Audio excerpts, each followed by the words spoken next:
Hello everyone, myself Kundan Misra welcomes you all at Wise IAS, India's most affordable platform for the preparation of various civil services examinations conducted across the country. Today we are going to start the 7th lecture in the Ecology and Environment series, where we shall discuss the remaining part of the ecosystem.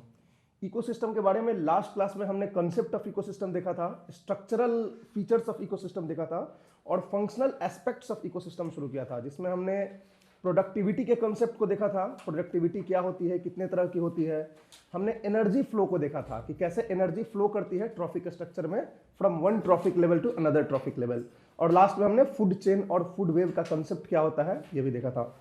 कुछ चीज़ें जो बच गई थी, जैसे पिछले class में हम डिस्कस करने वाले थे concept of ecological pyramids and concept of ecological efficiency. ये दो इंपॉर्टेंट कंसेप्ट होते हैं इकोसिस्टम में, जो हम डिस्कस नहीं कर पाए थे क्योंकि टाइम हमारा कम पड़ गया था।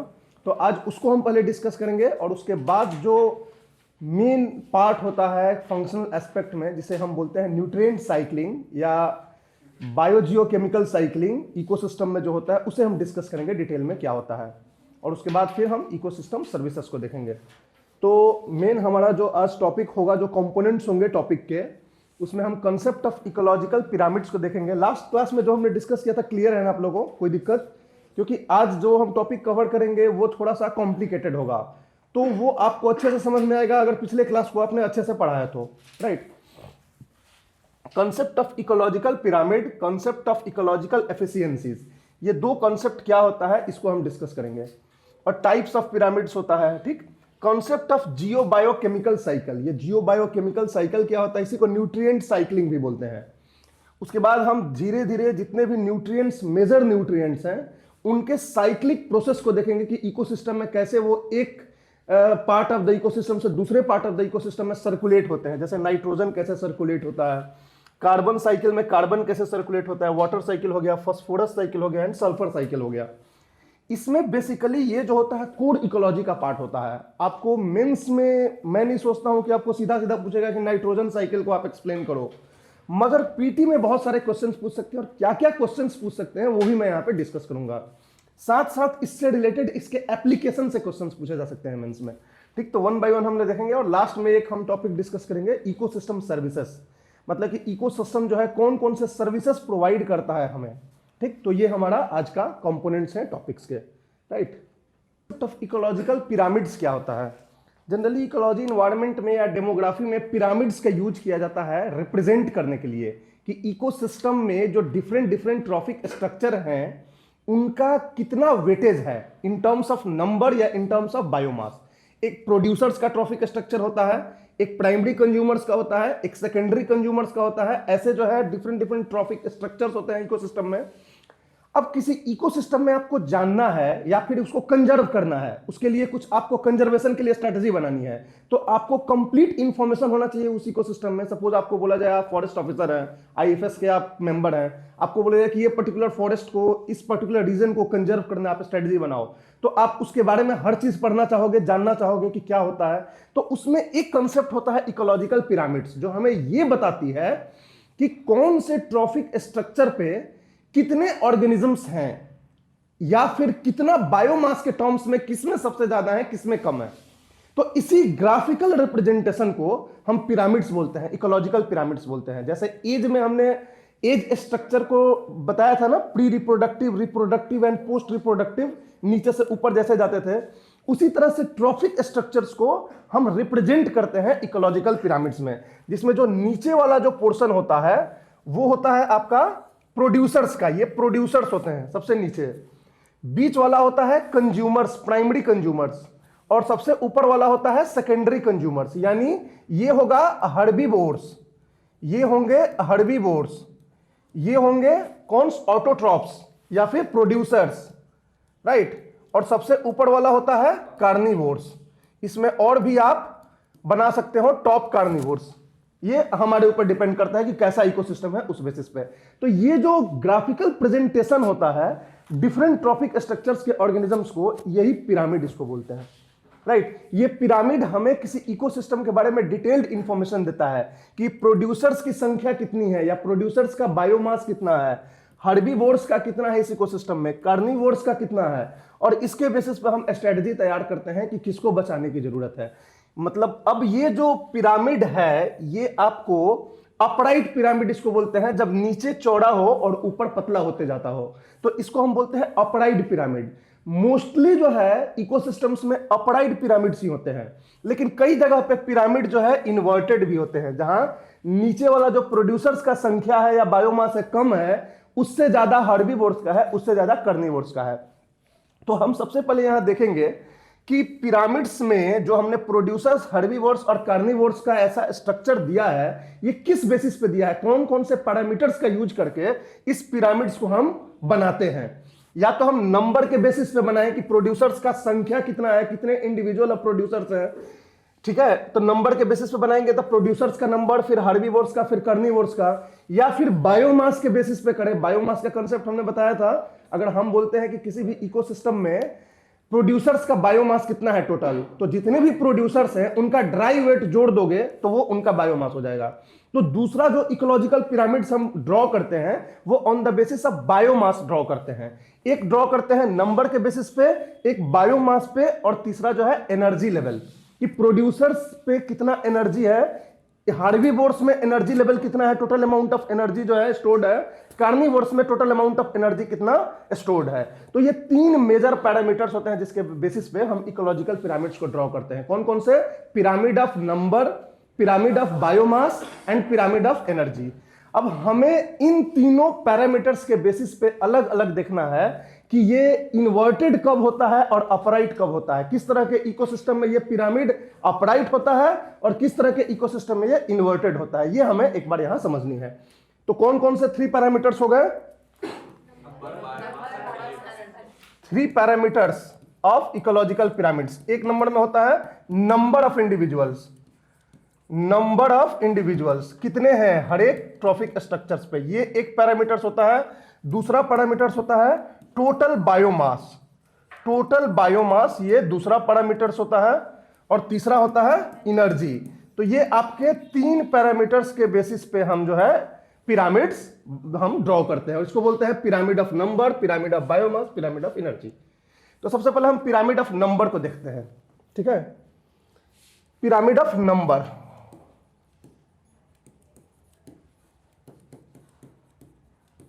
पिरामिड ऑफ नंबर, देखो पिरामिड ऑफ नंबर को देखोगे तो पिरामिड्स ड्रॉ करोगे तो ये पहले देखोगे कि प्रोड्यूसर्स का टोटल नंबर ऑफ इंडिविजुअल्स कितने हैं, ठीक है। उसके बाद कंज्यूमर्स, प्राइमरी कंज्यूमर्स, हार्बीवोर्स के कितने हैं, कार्निवोर्स के कितने हैं, और उस बेसिस पे आप ड्रॉ करोगे।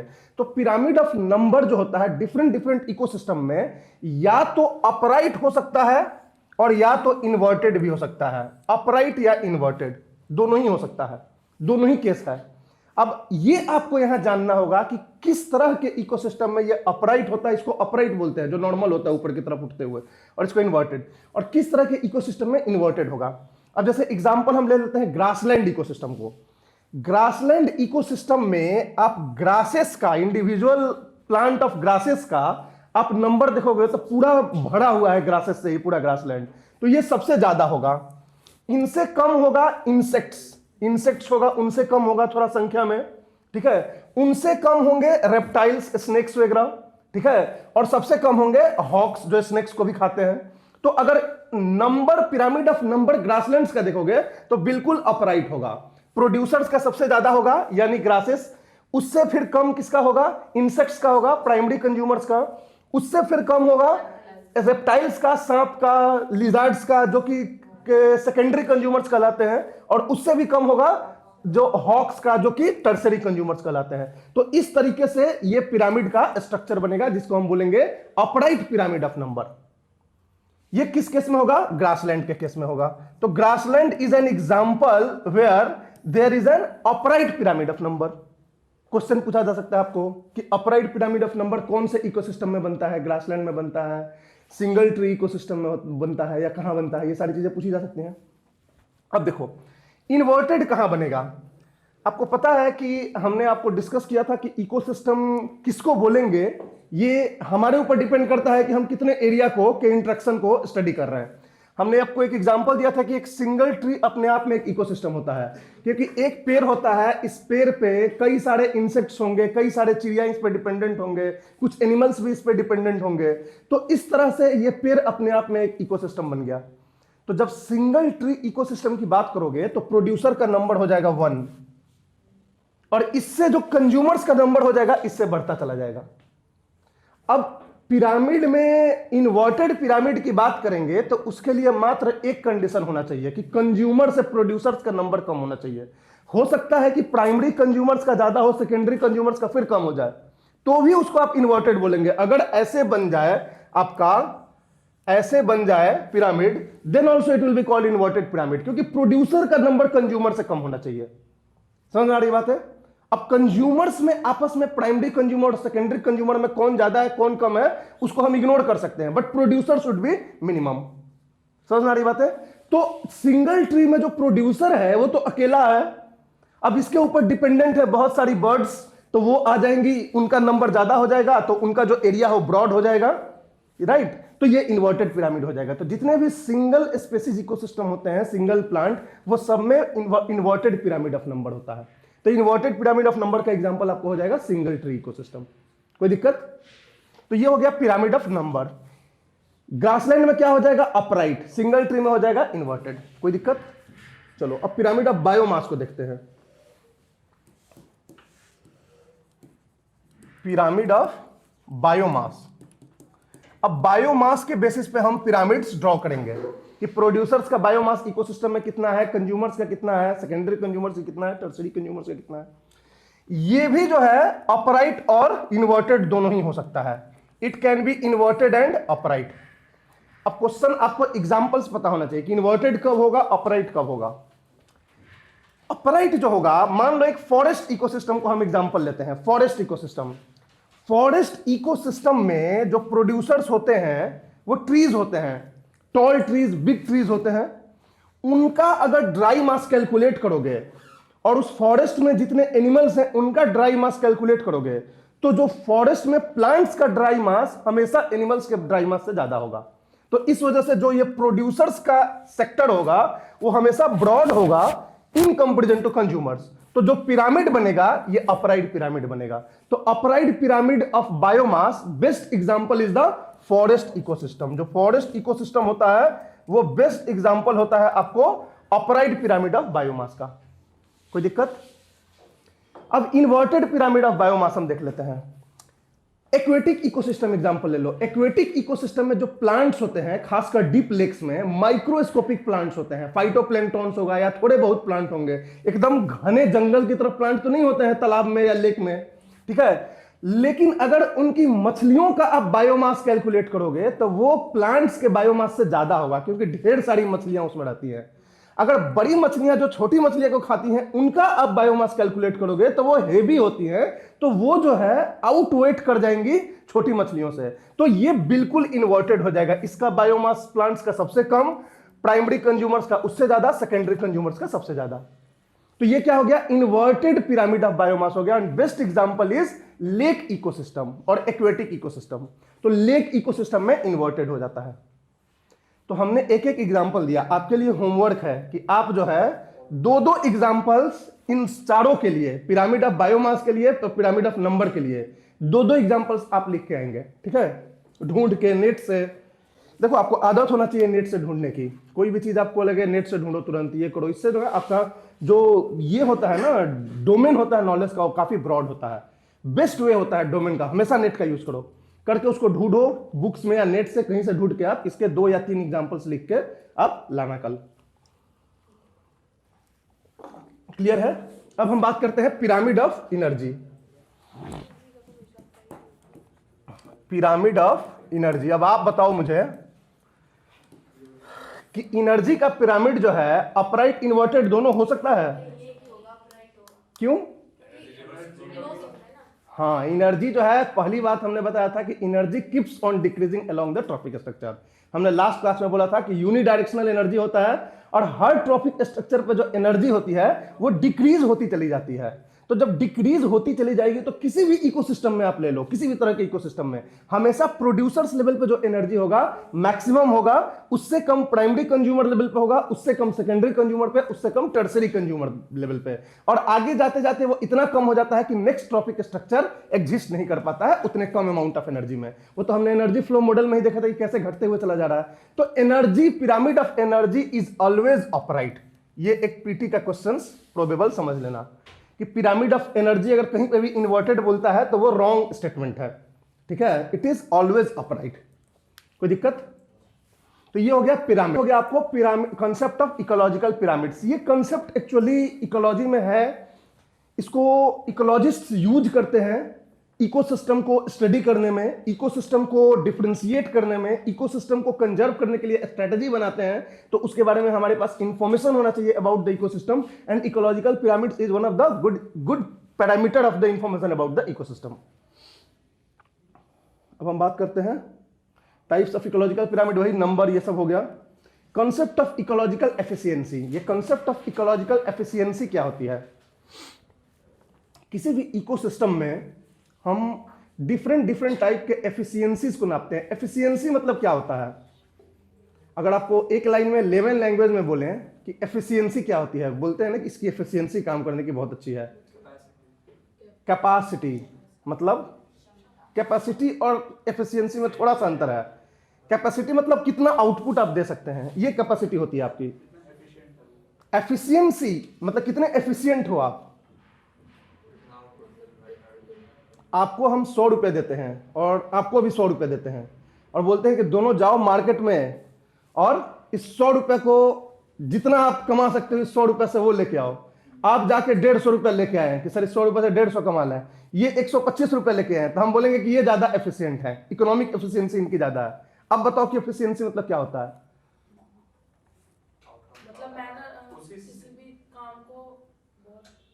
सही है, मतलब बातें सही है, लेकिन एक टेक्निकल डिफिनेशन बताओ तुम लोग। साइंस में भी बहुत ज्यादा एफिशिएंसी देखी जाती है, इलेक्ट्रॉनिक्स में, इलेक्ट्रिकल्स में एफिशिएंसी की बहुत ज्यादा ये होती है। आउटपुट इनपुट रेशियो को बोलते हैं, मतलब कितने आउटपुट के लिए कितने इनपुट देके आप कितना आउटपुट ले रहे हैं, दैट इज द एफिशिएंसी। तो output divided by input into 100 is efficiency, ठीक है। अब जैसे 150 रुपए कमा के लाया, 100 रुपए दिया गया, कोई 125 रुपए कमा के लाएगा, 100 रुपए, आउटपुट किसका ज्यादा हुआ तो उसकी एफिशिएंसी ज्यादा कहलाएगी। तो आउटपुट अपॉन इनपुट इनटू 100 इसको बोलते हैं एफिशिएंसी। आप डबल कमा के ला रहे हो यानी 200% आपकी एफिशिएंसी है, जितना आपको दिया उतना ही आपने आउटपुट दिया, तो आपकी 100% एफिशिएंसी है कि ठीक है भाई, कोई गेन कोई लॉस नहीं। तो ये परसेंटेज में हमेशा हम लोग मापते हैं एफिशिएंसी को, output divided by input into 100, ये एफिशिएंसी होती है। तो इकोसिस्टम में भी एफिशिएंसी की जरूरत होती है, क्योंकि इकोसिस्टम में एनर्जी का वितरण होता है। सोलर सन कुछ एनर्जी देती है, प्लांट्स जो है उसको कुछ यूटिलाइज कर पाती है, कुछ नहीं यूटिलाइज कर पाती है, और यूटिलाइज करके कितना बायोमास ले पाती है वो भी प्लांट का एक एफिशिएंसी हो गया ना एफिशिएंसी, कि इतना सनलाइट आपको मिल रहा है, अमाउंट ऑफ सोलर एनर्जी आपको इतनी मिली, आपने उसको कितना अपने बायोमास में कन्वर्ट किया, that is your efficiency, plants की एफिशिएंसी। एनिमल्स क्या करते हैं? प्लांट्स को खा जाते हैं, प्लांट्स को खाने के बाद अपने बायोमास को डेवलप करते हैं। तो कितने खाया आपने, कितना डेवलप किया बायोमास, ये आपकी एफिशिएंसी हो गई, एसिमिलेटरी एफिशिएंसी इसको बोलते हैं, ठीक है। तो इस तरह से एफिशिएंसी होती है इकोसिस्टम में भी, और एफिशिएंसी जो होती है वो कई तरह की होती है। जनरली इकोलॉजी में हम 4 तरह की एफिशिएंसीज को मापते हैं किसी भी इकोसिस्टम में, कि एफिशिएंसी कैसी है और एफिशिएंसी कितनी होगी, ये डिपेंड करेगा कि किस तरह के प्लांट्स, एनिमल स्पीशीज उस इकोसिस्टम में है। कुछ प्लांट्स की क्षमता होती है कि वो सन की एनर्जी को ज्यादा अमाउंट में स्टोर कर ले, 1 to 5% हमने बोला था ना कि 1 से लेकर 5%। तो कोई ऐसे भी प्लांट्स होंगे जो मात्र 1% ही यूटिलाइज कर पाते हैं, कुछ ऐसे भी प्लांट्स होंगे जो 5% यूटिलाइज कर पाते हैं। तो ये किसी भी इकोसिस्टम की जो एफिशिएंसी होती है, ये इस बात पर डिटरमाइन होती है कि कौन कौन से स्पेसीज हैं और उनकी इंडिविजुअल एफिशिएंसी कितनी होती है। तो जनरली हम 4 तरह के एफिशिएंसी हम डिस्कस करते हैं इकोलॉजिकल एफिशिएंसी में। 2 हम डिस्कस करते हैं प्रोड्यूसर्स के लेवल पे और 2 हम डिस्कस करते हैं कंज्यूमर्स के लेवल पे। तो जो प्रोड्यूसर्स के लेवल पे जो डिस्कस करते हैं एफिशिएंसी, वो सबसे पहला होता है photosynthetic efficiency. Photosynthetic photosynthetic efficiency. क्या होना चाहिए फोटोसिंथेटिक एफिशिएंसी, आप सोच के बताओ आपके हिसाब से what should be the photosynthetic efficiency. क्या, हाँ, मतलब कितने सनलाइट को प्लांट्स जो है, प्रोड्यूसर्स जो है, बायोमास में सिंथेसाइज कर लिया, इसको बोलते हैं फोटोसिंथेटिक एफिशिएंसी। तो अगर आप टेक्निकल टर्म में इसको आप लिखोगे तो photosynthetic efficiency is equal to, इसको क्या वर्ड कल हम यूज करते थे, जो प्लांट जो है सिंथेसाइज कर लेते हैं तो उसको क्या यूज करते हैं, ग्रॉस प्राइमरी प्रोडक्शन यूज करते हैं ना, gross primary production, gross primary productivity, net primary productivity, ये सब डिस्कस किया था ना। ग्रॉस प्राइमरी प्रोडक्शन क्या होता है कि जितना अमाउंट ऑफ एनर्जी प्लांट्स जो है फोटोसिंथेसिस से प्रोड्यूस कर रही है, that is gross primary production. मतलब कि सोलर एनर्जी को वो बायोमास एनर्जी में चेंज कर रही है, पोटेंशियल एनर्जी में चेंज कर रही है। सोलर एनर्जी को फ्री एनर्जी बोलते हैं, सोलर एनर्जी को पोटेंशियल एनर्जी बोलते हैं, जो आप स्टोर करते हो उसको पोटेंशियल एनर्जी बोलते हैं, ठीक। तो कितने एनर्जी को वो कैप्चर कर ले रही है सोलर एनर्जी का पार्ट, उसको बोलते हैं ग्रॉस प्राइमरी प्रोडक्शन। तो gross primary production, gross primary production divided by total incoming solar radiation, मतलब कि सोलर एनर्जी कितना हुआ, तो टोटल सोलर एनर्जी मतलब कि जो सोलर एनर्जी वहां पे इंसिडेंट हो रही है, इंसिडेंट सोलर एनर्जी, यहां पे इंसिडेंट ऐड कर लेना, नहीं तो टोटल सोलर एनर्जी का मतलब कंफ्यूजन ये भी हो सकता है कि सन ने कितना एनर्जी जो है पूरे ब्रह्मांड में बिखेरा, ऐसा नहीं, उस इकोसिस्टम में कितना इंटर किया। तो total solar incident energy, gross primary production upon total solar incident energy into 100, ये हो गया आपका फोटोसिंथेटिक एफिशिएंसी। और कितना आप जानते हैं कितना परसेंट होता है फोटोसिंथेटिक एफिशिएंसी, 1 to 5% होता है मात्र, दिस इज 1 to 5%। तो ये जो होता है फोटोसिंथेटिक एफिशिएंसी होता है। अब किसी इकोसिस्टम में ये 1 होता होगा, किसी में 2 होता होगा, किसी में 3 होता होगा, किसी में 5 होता होगा। जहां पे ह्यूज अमाउंट ऑफ, जैसे मान लो कि लेक हो गया, लेक इकोसिस्टम हो गया, लेक इकोसिस्टम में क्या होता है कि केवल ऊपरी सतह तक ही लाइट पेनिट्रेट होती है, नीचे लाइट पेनिट्रेट नहीं होती है, या ह्यूज अमाउंट ऑफ लाइट जो है डिस्पर्स हो जाती है वाटर को गर्म करने में, तो उसमें जो एफिशिएंसी हो सकता है कम हो जाएगी। कहीं कहीं पे एफिशिएंसी ज्यादा हो जाएगी, जिसमें ग्रीन प्लांट्स ह्यूज अमाउंट में है, लार्ज लीव्स है ग्रीन प्लांट का, सरफेस ऑफ इंसिडेंस ज्यादा हो जाएगा, तो वहां फोटोसिंथेटिक एफिशिएंसी ज्यादा हो जाएगी। तो हर इकोसिस्टम का एक फोटोसिंथेटिक एफिशिएंसी होती है, समझ में आ रही बात है, जो 1% से लेकर 5% तक वैरी करती है, कोई दिक्कत। तो ये इसको बोलते हैं फोटोसिंथेटिक एफिशिएंसी। दूसरे तरह का जो एफिशिएंसी होती है, टाइप्स ऑफ इकोलॉजिकल एफिशिएंसी में हम देखते हैं, सेकेंड टाइप जो होती है वो होता है आपका net production efficiency. Net production efficiency, net production efficiency, ये क्या होता है नेट प्रोडक्शन इफिशियंसी, जो अपने यूज के बाद जो बचती है, हाँ, मतलब कि अपने यूज करने के बाद जो बचता है उसको बोलते हैं नेट प्रोडक्शन, यही बोलते हैं। तो net primary productivity upon gross primary productivity into 100 को नेट प्रोडक्शन एफिशिएंसी बोलते हैं। ये हम प्रोड्यूसर्स लेवल पे ही देख रहे हैं, तो यहां पे प्राइमरी छुपा हुआ है, नेट प्राइमरी प्रोडक्शन एफिशिएंसी है। तो ये हो जाएगा आपका net primary production, net primary production, primary production divided by gross primary production, gross primary production, primary production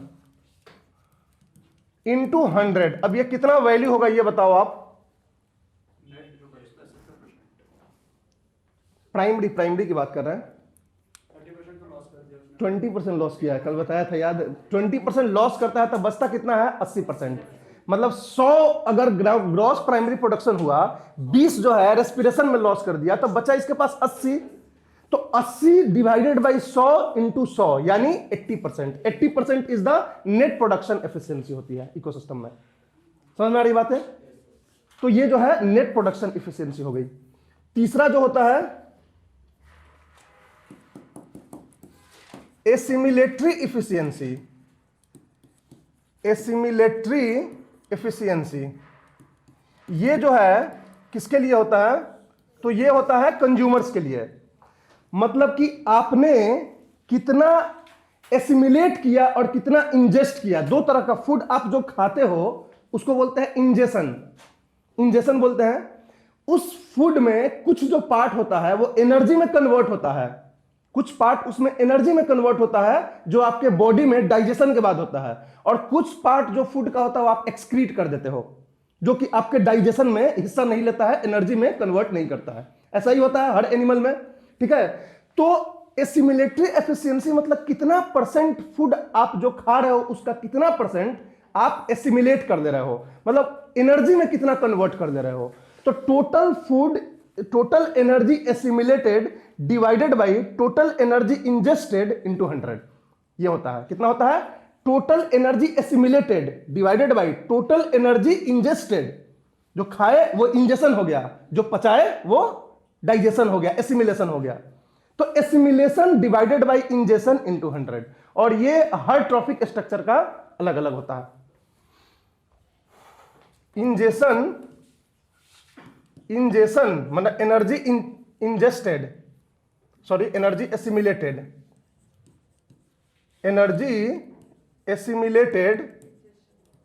assimilated divided by energy ingested into 100, ये हो जाता है एसिमिलेटरी एफिशिएंसी या एसिमिलेशन एफिशिएंसी। कोई दिक्कत है?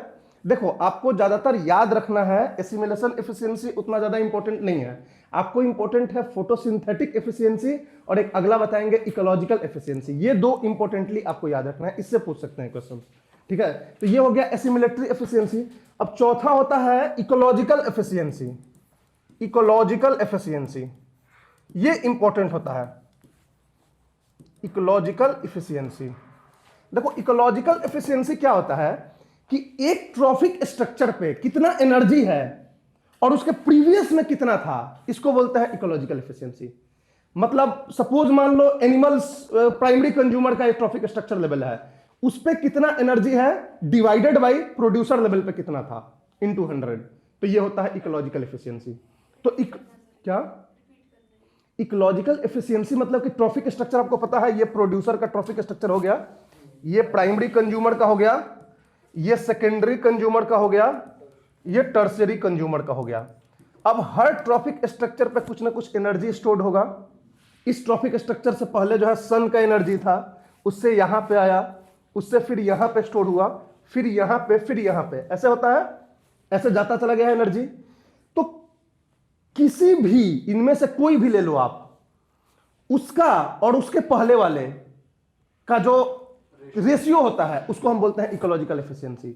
मतलब कि प्राइमरी कंज्यूमर लेवल पे कितना एनर्जी स्टोर्ड है डिवाइडेड बाय प्रोड्यूसर लेवल पे कितना स्टोर्ड है इनटू 100, या तुम सेकेंडरी कंज्यूमर लेवल पे कितना स्टोर्ड है divided by primary consumer level पे कितना स्टोर्ड है, इकोलॉजिकल एफिशिएंसी। जो भी इकोसिस्टम ज्यादा एफिशिएंट होता है उसकी इकोलॉजिकल एफिशिएंसी ज्यादा होती है। मतलब कि हर ट्रॉफिक स्ट्रक्चर पे ज्यादा अमाउंट ऑफ एनर्जी फ्लो करता है। समझ में आ रही बात है? तो इकोलॉजिकल एफिशिएंसी थोड़ा सा इंपॉर्टेंट होता है, क्योंकि हम एक एक ट्रॉफिक स्ट्रक्चर को हम कंपेयर करते हैं कि एक ट्रॉफिक स्ट्रक्चर पे उसके प्रीवियस ट्रॉफिक स्ट्रक्चर से कितना परसेंट एनर्जी जो है अवेलेबल है। तो ये हमें शो करता है कि कितना परसेंट एनर्जी लॉस हो जा रहा है। तो एनर्जी लॉस हम कैलकुलेट करते हैं इकोसिस्टम से, कितना एफिशिएंट है इकोसिस्टम ये हम कैलकुलेट करते हैं इसके थ्रू, और इसके अकॉर्डिंग हम कैसे ज्यादा एफिशिएंट बनाएंगे इकोसिस्टम को, ये हम स्ट्रेटेजी तैयार करते हैं। तो इसके लिए हमको इकोलॉजिकल एफिशिएंसी हर इकोसिस्टम का पता होना चाहिए हर ट्रॉफिक लेवल पे। समझ में आ रही बात है? तो दिस इज इकोलॉजिकल एफिशिएंसी। ये ट्रॉफिक स्ट्रक्चर लेवल पे हम लोग बात करते हैं। फोटोसिंथेटिक एफिशिएंसी आपको पता है कि प्लांट्स जो है कितना परसेंट ऑफ सोलर एनर्जी को अपने बायोमास एनर्जी में कन्वर्ट कर लिए, ठीक। नेट प्रोडक्शन एफिशिएंसी आपको पता है कि net productivity divided by primary production into 100, gross production into 100, वो भी आपको पता है। एसिमिलेशन भी समझ में आ गया कि कितना खाना खाया और कितना जो है उसको एनर्जी में कन्वर्ट कर दिया, इसके जो एफिशिएंसी को बोलते हैं वो एसिमिलेशन एफिशिएंसी बोलते हैं। तो ऐसे चारों आप समझ गए, कोई दिक्कत नहीं है। फोटोसिंथेटिक एफिशिएंसी और इकोलॉजिकल एफिशिएंसी को याद रखिएगा, राइट। इन दोनों से क्वेश्चंस पूछे जा सकते हैं, कोई प्रॉब्लम? ओके है? किस में? सब में हम ग्रॉस देखते हैं, सब में हम ग्रॉस देखते हैं। देखो 10% ऑन एन एवरेज होता है, जो हमने बताया था ना, हाँ ऑन एन एवरेज होता है 10%। ये हमने फिक्स नहीं बोला था कि हर एक इकोसिस्टम में 10% ही होगा, हाँ ऑन एन एवरेज 10% होता है। अब उसी में ना वेरी करता है हल्का फुल्का, समझ में आ रही बातें। तो ये हो गया आपका इकोलॉजिकल एफिशिएंसी, कोई दिक्कत? तो ये हो गया आपका ecological efficiency. Types of ecological efficiency समझ गए, इकोलॉजिकल पिरामिड समझ गए। कोई अगर दिक्कत हो इस दोनों में तो बोलो, कुछ ऐसा कंसेप्ट जहां नहीं समझ में आया। See this is the first time that you are getting this concepts. धीरे धीरे आप इसको एक बार रिवीजन करोगे, फिर एक बार पढ़ोगे बुक से, तो चीजें धीरे धीरे आपकी क्लियर हो जाएंगी।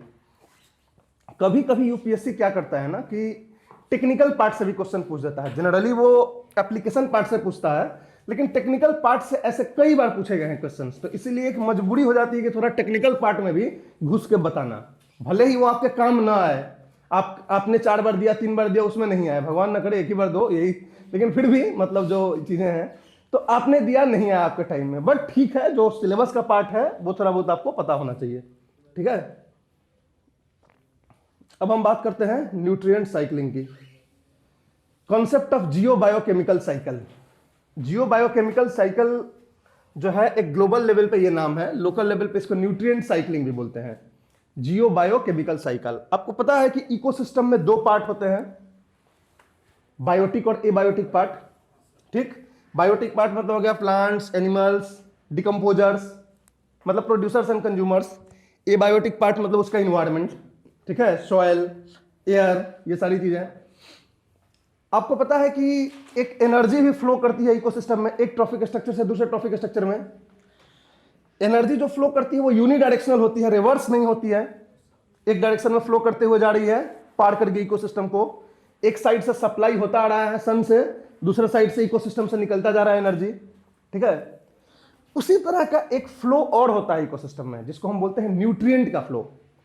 न्यूट्रिएंट का फ्लो, न्यूट्रिएंट यानी कि नाइट्रोजन, फास्फोरस, सल्फर, ये सब क्या है? न्यूट्रिएंट्स हैं। कार्बन, वाटर, ये सब इकोसिस्टम में न्यूट्रिएंट्स होते हैं।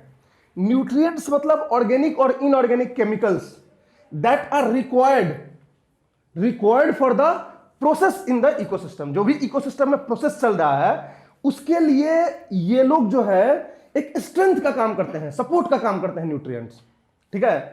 तो न्यूट्रिएंट का भी एक फ्लो होता है इकोसिस्टम में, जैसे एनर्जी का फ्लो हो रहा है, और उसी तरह से वो भी होता है, ट्रॉफिक स्ट्रक्चर वाइज होता है, ठीक है। सॉइल से प्लांट्स में जाता है, प्लांट से एनिमल्स में जाता है, एनिमल से डेट्रिटस बन जाता है, डेट्रिटस से डिकम्पोज होकर वापस सॉइल में चला जाता है। लेकिन एनर्जी में के फ्लो में और न्यूट्रिएंट के फ्लो में सबसे मेजर डिफरेंस ये होता है कि एनर्जी यूनिडायरेक्शनल फ्लो करती है, प्लांट से एनिमल्स में जाती है, लेकिन कभी वो फिर से वो सेम न्यूट्रिएंट्स प्लांट्स में वापस नहीं आती, सेम एनर्जी प्लांट्स में वापस नहीं आती है। लेकिन न्यूट्रिएंट्स जो होता है वो साइक्लिक प्रोसेस होता है, वो यूनिडायरेक्शनल नहीं होता है, वो एक साइकिल के फॉर्म में होता है। मैंने प्लांट से एनिमल्स में जाएगी, एनिमल्स से डेट्रिटस में जाएगी, डेट्रिटस से फिर से सॉइल में जाएगी, और वही न्यूट्रिएंट फिर से प्लांट्स में आ जाएगी। तो nutrients circulate in a circular mechanism and that's why we call it nutrient cycling. Energy cycling नहीं होती है, एनर्जी फ्लो होती है, लेकिन न्यूट्रिएंट साइक्लिंग होती है। और उसी का दूसरा नाम होता है जियो बायोकेमिकल साइकिल, जिसमें जियो का मतलब होता है एबायोटिक कंपोनेंट, जिसमें एटमॉस्फेयर भी आ जाएगा, रॉक्स भी आ जाएगा, हाइड्रोस्फेयर भी आ जाएगा, ठीक है। ये होता है abiotic component of the ecosystem. Bio का मतलब होता है biotic component of the ecosystem, ठीक है। केमिकल का मतलब होता है न्यूट्रिएंट्स, और साइकिल का मतलब होता है सर्कुलेशन, यानी जियो और बायो के बीच में केमिकल का circulation. This is called nutrient cycling. कोई दिक्कत है? तो ये कंसेप्ट ऑफ न्यूट्रिएंट साइक्लिंग होता है। प्लांट्स जो होता है वो 2 तरह का सिंथेसिस करता है, एक होता है फोटोसिंथेसिस और एक होता है प्रोटीन सिंथेसिस, ठीक है। फोटोसिंथेसिस की जो प्रक्रिया होती है प्लांट्स में, वो कार्बोहाइड्रेट्स को बनाती है, कार्बोहाइड्रेट्स को प्लांट्स में बनाती है। और जो प्रोटीन सिंथेसिस की जो मतलब प्रक्रिया होती है, उसमें प्रोटीन्स बनते हैं, एमिनो एसिड्स बनते हैं, जिससे कि प्लांट्स खड़े रहते हैं, जिससे कि प्लांट्स स्ट्रॉन्ग होते हैं। समझ में आ रही बात है? आपके लिए कार्बोहाइड्रेट भी जरूरी है, क्योंकि आपकी जो भी एक्टिविटीज होगी वो कार्बोहाइड्रेट की वजह से होगी। कार्बोहाइड्रेट को किस चीज में हम लोग कैलकुलेट करते हैं? कैलोरी में। कैलोरी यानी एनर्जी। लोग जब वेट लॉस करने जाते हैं तो कार्बोहाइड्रेट सबसे पहले काटते हैं, प्रोटीन नहीं काटते, कार्बोहाइड्रेट पहले काटते हैं, क्योंकि कार्बोहाइड्रेट, तो वो कार्बोहाइड्रेट जो डेवलप होता है प्लांट्स में वो फोटोसिंथेसिस के प्रोसेस से डेवलप होता है। और दूसरा एक प्रोसेस होता है प्रोटीन सिंथेसिस प्लांट्स में, जो कि ये न्यूट्रिएंट्स जो प्लांट्स लेता है सॉइल से और उससे अपना प्रोटीन सिंथेसिस करता है। तो nutrients is the second important factor in plants growth and in the ecosystem process. Energy पहला था, एनर्जी किससे होता था? फोटोसिंथेसिस के थ्रू, कार्बोहाइड्रेट मैकेनिज्म से होता था। समझ में आ रही बात है? अब क्वेश्चन सबसे पहले आपको होना चाहिए कि न्यूट्रिएंट्स का क्या रोल होता है। ठीक है, फोटोसिंथेसिस का तो रोल आपको पता है, फोटोसिंथेसिस का रोल होता है एनर्जी जनरेट करना, राइट। न्यूट्रिएंट्स का क्या रोल होता है? तो न्यूट्रिएंट्स का भी दो रोल होता है। एक रोल होता है न्यूट्रिएंट्स का प्लांट्स बायोमास में स्ट्रेंथ प्रोवाइड करना, प्लांट्स का बायोमास डेवलप करना और स्ट्रेंथ प्रोवाइड करना। तो स्ट्रेंथ प्रोवाइड करती है न्यूट्रिएंट्स प्लांट्स को। बायोमास में भी उसका 16% जो है प्रोटीन का ही रोल होता है। बायोमास में कार्बोहाइड्रेट का भी होता है, प्रोटीन का भी होता है, 16% प्रोटीन का भी रोल होता है बायोमास में, जितने प्लांट्स बायोमास बनाती है, और उसको जो एनिमल्स खाते हैं वो भी बायोमास बनाते हैं। तो बायोमास स्टोरेज, ठीक, स्ट्रेंथ, और तीसरा जो मेजर इंपॉर्टेंट न्यूट्रिएंट का जो रोल होता है वो कैटलिस्ट के रूप में रोल करता है। मतलब जितने इंजाइम्स होते हैं प्लांट्स के अंदर या एनिमल के अंदर, इस इंजाइम्स को अच्छे से काम करने में एक मेडिएशन का रोल करता है आपको न्यूट्रिएंट्स। तो nutrients play the role of mediator in the plants and animals, जिसकी वजह से जितने भी इंजाइम्स होते हैं प्लांट्स और एनिमल्स में वो सही ढंग से काम करते हैं। अगर न्यूट्रिएंट्स की कमी हो जाएगी आपके प्लांट्स में तो आपके इंजाइम्स सही से काम नहीं करेंगे, आपका जो लाइफ साइकिल, लाइफ प्रोसेस होगा, अंदर का सिस्टम्स होंगे, वो खराब हो जाएंगे। तो ये रोल होता है न्यूट्रिएंट्स का। तो इसीलिए न्यूट्रिएंट साइक्लिंग भी बहुत इंपॉर्टेंट पार्ट होता है इकोलॉजी, इन्वायरमेंट में, इकोसिस्टम में हमें पढ़ने के लिए। ठीक, तो ये हम आप पढ़ेंगे कि न्यूट्रिएंट साइक्लिंग होता क्या है। ठीक है, न्यूट्रिएंट का क्या रोल होता है ये आपको पता है, समझ में आ गया। प्लांट न्यूट्रिएंट क्यों चाहिए प्लांट को, ये भी समझ में आ गया। और न्यूट्रिएंट का जो मतलब सर्कुलेशन होता है वो एनर्जी के सर्कुलेशन से कैसे डिफरेंट है ये भी आपको पता है। ठीक, अब 3 एस्पेक्ट्स होते हैं न्यूट्रिएंट साइक्लिंग के। जब भी न्यूट्रिएंट साइक्लिंग आप पढ़ोगे तो 3 एस्पेक्ट्स होते हैं। अब ये 3 एस्पेक्ट्स क्या होते हैं ये देखना। देखो, हमारा एक इकोसिस्टम है। इकोसिस्टम ओपन सिस्टम है कि क्लोज्ड सिस्टम है? ओपन सिस्टम है, मतलब बाहरी दुनिया से भी ये लेता है मैटर को, एनर्जी को वापस भी भेजता है। तो सपोज मान लो ये हमारा इकोसिस्टम है। ठीक है, इस इकोसिस्टम में हमारा सॉइल भी है। ठीक है, ये सॉइल भी हमारे इकोसिस्टम का पार्ट है। इस इकोसिस्टम में हमारे प्लांट्स भी हैं जिनको हम प्रोड्यूसर्स बोलते हैं, हमारे एनिमल्स भी हैं, जिन्हें हम कंज्यूमर बोलते हैं। इसमें कई तरह के कंज्यूमर होंगे, प्राइमरी, सेकेंडरी, टर्शियरी। प्लांट्स और एनिमल्स जो है मर के क्या बनते हैं? डेट्रिटस, ये भी है।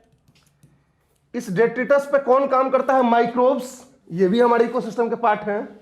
तो ये देख लो कि ये हमारा इकोसिस्टम हो गया, जिसमें हमारा सॉइल हो गया, सॉइल के अंदर वाटर हो गया, इधर आसपास का हमारा गैसेस हो गए, एयर हो गए, ये प्लांट्स हो गया, एनिमल्स हो गया, डेट्रिटस हो गया, डेट्रिटस के अंदर माइक्रोब्स हो गए, वो माइक्रोब्स डिकम्पोज करके न्यूट्रिएंट्स भी सॉइल में दे देते हैं फिर से वापस। ठीक है, तो ये हमारा इकोसिस्टम हो गया। अब इस इकोसिस्टम के बाहर एक पूरा एटमॉस्फेयर है, एटमॉस्फेयर है पूरा, है ना। इसी एटमॉस्फेयर में हमारा इकोसिस्टम है। वैसे मानने के लिए तो पूरा अर्थ भी हमारा एक इकोसिस्टम है, लेकिन चलो हम एक फॉरेस्ट की ही बात करते हैं। तो इस फॉरेस्ट के बाहर का जो एरिया है वो हमारा एटमॉस्फेयर हो गया, आउटर एटमॉस्फेयर। इस सॉइल के नीचे भी हमारा क्या है? लिथोस्फेयर है, मतलब रॉक है, लिथोस्फेयर है। ठीक है, ये भी इकोसिस्टम का बाहर का हिस्सा हो गया। समझ में आ रही बात है? एटमॉस्फेयर भी बाहर का हिस्सा हो गया, लिथोस्फेयर भी बाहर का हिस्सा हो गया। उसके बाद ओशंस भी होंगे आगे। ठीक है, वो हो गए हाइड्रोस्फीयर हो गए, ये भी बाहर का हिस्सा हो गया। ठीक है, अब न्यूट्रिएंट साइकिल की जब भी पढ़ते हो अब बात, तो 3 चीज पढ़ते हो, 3 एस्पेक्ट्स होते हैं न्यूट्रिएंट साइकिल की। कि ये जो न्यूट्रिएंट्स हैं, जैसे मान लो नाइट्रोजन, नाइट्रोजन क्या है? एक न्यूट्रिएंट है। मेन जो नाइट्रोजन पूरे हमारे अर्थ सिस्टम में है वो कहां है? एटमॉस्फेयर में है। 78% जो हमारा गैस है एटमॉस्फेयर का वो नाइट्रोजन का ही बना हुआ है। तो मेन नाइट्रोजन का रिजर्वायर ये हो गया। तो जहां इनएक्टिव स्टेट में न्यूट्रिएंट्स पड़े होते हैं उनको हम बोलते हैं रिजर्वायर। ये इनएक्टिव स्टेट में है, इसलिए इनएक्टिवेट स्टेट में है कि डायरेक्टली प्लांट्स या एनिमल्स इस नाइट्रोजन को यूज नहीं कर रहा है, डायरेक्टली नहीं कर रहा है, तो ये इनएक्टिव स्टेट में है। ये न्यूट्रिएंट्स हमें डायरेक्ट हमारे काम के नहीं हो रहे हैं, कैसे यूज कर रहे हैं वो अभी हम बात करेंगे। तो ये इनएक्टिव स्टेट में हो गए। उसी तरह से हमारा जो लिथोस्फीयर है, इसमें फास्फोरस जो है इसी में पड़ा हुआ है, फास्फोरस, इसमें सल्फर है। तो ये जो फास्फोरस सल्फर है ये भी इनएक्टिव स्टेट में हमारे लिथोस्फीयर में अटैच्ड है। तो जहां भी इकोसिस्टम के बाहर इनएक्टिव स्टेट में न्यूट्रिएंट्स पड़े होते हैं जिनको डायरेक्टली हम यूज नहीं करते हैं, उनको बोलते हैं reservoir of the ecosystem, reservoir of the nutrients. तो रिजर्वॉयर में कौन सा हो गया? एटमॉस्फेयर अपने आप में एक रिजर्वॉयर हो गया, हाइड्रोस्फीयर एक रिजर्वॉयर हो गया, लिथोस्फीयर एक रिजर्वॉयर हो गया। तो ये तीनों जो है रिजर्वॉयर हो गए, ठीक है। न्यूट्रिएंट साइक्लिंग जब स्टार्ट होती है तो पहले रिजर्वॉयर से इकोसिस्टम में एंट्री होती है न्यूट्रिएंट की, और जैसे ही रिजर्वॉयर से इकोसिस्टम में एंट्री होती है ये इंटरनल साइक्लिंग स्टार्ट हो जाता है। सॉइल से प्लांट्स, प्लांट से एनिमल्स, एनिमल से डेट्रिटस, फिर प्लांट सॉइल, फिर प्लांट्स, फिर, तो इसको बोलते हैं इंटरनल साइक्लिंग। इसको क्या बोलते थे? इनपुट। तो there is an input of nutrient, चाहे वो एटमॉस्फेयर से हो चाहे लिथोस्फीयर से हो। लिथोस्फीयर से वेदरिंग होता है, वेदरिंग की वजह से ये न्यूट्रिएंट सॉइल में ऐड हो जाते हैं। उसी तरह से कुछ प्रोसेसेस होता है, बायोलॉजिकल प्रोसेस, जिससे नाइट्रोजन जो एटमॉस्फेरिक नाइट्रोजन है वो सॉइल में आके फिक्स होता है, नाइट्रोजन फिक्सेशन बैक्टीरिया, पता ही होगा आप लोगों को, अभी हम बात करेंगे, नहीं पता होगा तो एटमॉस्फेयर से इस इकोसिस्टम में एंट्री हो रहा है न्यूट्रिएंट्स का, लिथोस्फीयर से इस इकोसिस्टम में एंट्री हो रहा है, उसी तरह से हाइड्रोस्फीयर से भी इसमें एंट्री होती है। और एक बार जब न्यूट्रिएंट्स की एंट्री हो जाती है इकोसिस्टम में, फिर उसमें साइक्लिंग होने लगती है। और कुछ ऐसे भी प्रोसेस होते हैं जिससे कि ये बाहर भी निकल जाती है। जैसे सपोज हेवी रेनफॉल हुआ, इधर से फ्लो आया सरफेस रनऑफ का, बहुत सारा सॉइल लेके चला गया, बहुत सारा न्यूट्रिएंट्स भी लेके चला गया, तो ये क्या हो गया? इस इकोसिस्टम से बाहर चला गया न्यूट्रिएंट्स। या फिर कुछ ऐसे बैक्टीरिया होते हैं जो यहां के नाइट्रेट को चेंज कर देते हैं नाइट्रिक ऑक्साइड में और नाइट्रस ऑक्साइड में और वापस भेज देते हैं एटमॉस्फेयर में। तो there is an incoming of nutrient from the reservoir to the ecosystem, there is an outgoing of nutrient from the ecosystem to the reservoir, and there is the cycling of nutrient within the ecosystem. तो ये तीनों part मिला के nutrient cycling के 3 aspects कहलाते हैं। तो कौन कौन से 3 एस्पेक्ट्स होंगे न्यूट्रिएंट साइक्लिंग के? इनपुट ऑफ न्यूट्रिएंट्स, इसको इनपुट मान लो, चाहे कहीं से भी हो, एटमॉस्फेयर से हो, लिथोस्फीयर से हो या हाइड्रोस्फीयर से हो, इस इकोसिस्टम में आ गया, ये इनपुट हो गया। इसमें जो नाचने लगा, सर्कुलेट होने लगा, इंटरनल साइक्लिंग हो गया, और इसमें से बाहर चला गया, आउटपुट हो गया। तो there is an input of nutrients, internal cycling of nutrients, and there is an output of nutrients. और ये तीनों प्रोसेस को कंबाइंड रूप में हम न्यूट्रिएंट साइक्लिंग बोलते हैं। एक्चुअल में साइक्लिंग तो यही हो रहा है, लेकिन यहां साइक्लिंग के लिए न्यूट्रिएंट का आना भी तो जरूरी है, और this is a continuous process. ये जो है साइमल्टेनियस प्रोसेस होता है कि न्यूट्रिएंट्स ऐड होते हैं सॉइल में, सॉइल से प्लांट्स, प्लांट से एनिमल्स, एनिमल से डेट्रिटस, और फिर सॉइल ये चक्कर काटते रहते हैं, और कुछ न्यूट्रिएंट्स बाहर भी चले जाते हैं। तो इस तरह से ये जो है पूरा न्यूट्रिएंट साइक्लिंग हो जाती है, जिसमें एक प्रोसेस इनपुट का हो गया, एक प्रोसेस आउटपुट का हो गया, और एक प्रोसेस इंटरनल साइक्लिंग का हो गया। कोई दिक्कत? तो these are the 3 aspects of nutrient cycling. अब वन बाय वन हर एस्पेक्ट को देखेंगे हम कि इनपुट कैसे होता है, किन किन तरीकों से होता है, साइक्लिंग कैसे होता है, और आउटपुट किन किन तरीकों से होता है। तो ये आपको पता होना चाहिए। ये डायरेक्टली यूपीएससी में क्वेश्चन पूछा सकता है कि which of the following phenomena causes the entry of nutrients from atmosphere और from the reservoir to the ecosystem. तो ये आपको पता होना चाहिए। समझ में आ गया बात? ठीक, अब देखो, मिटा देना इसको।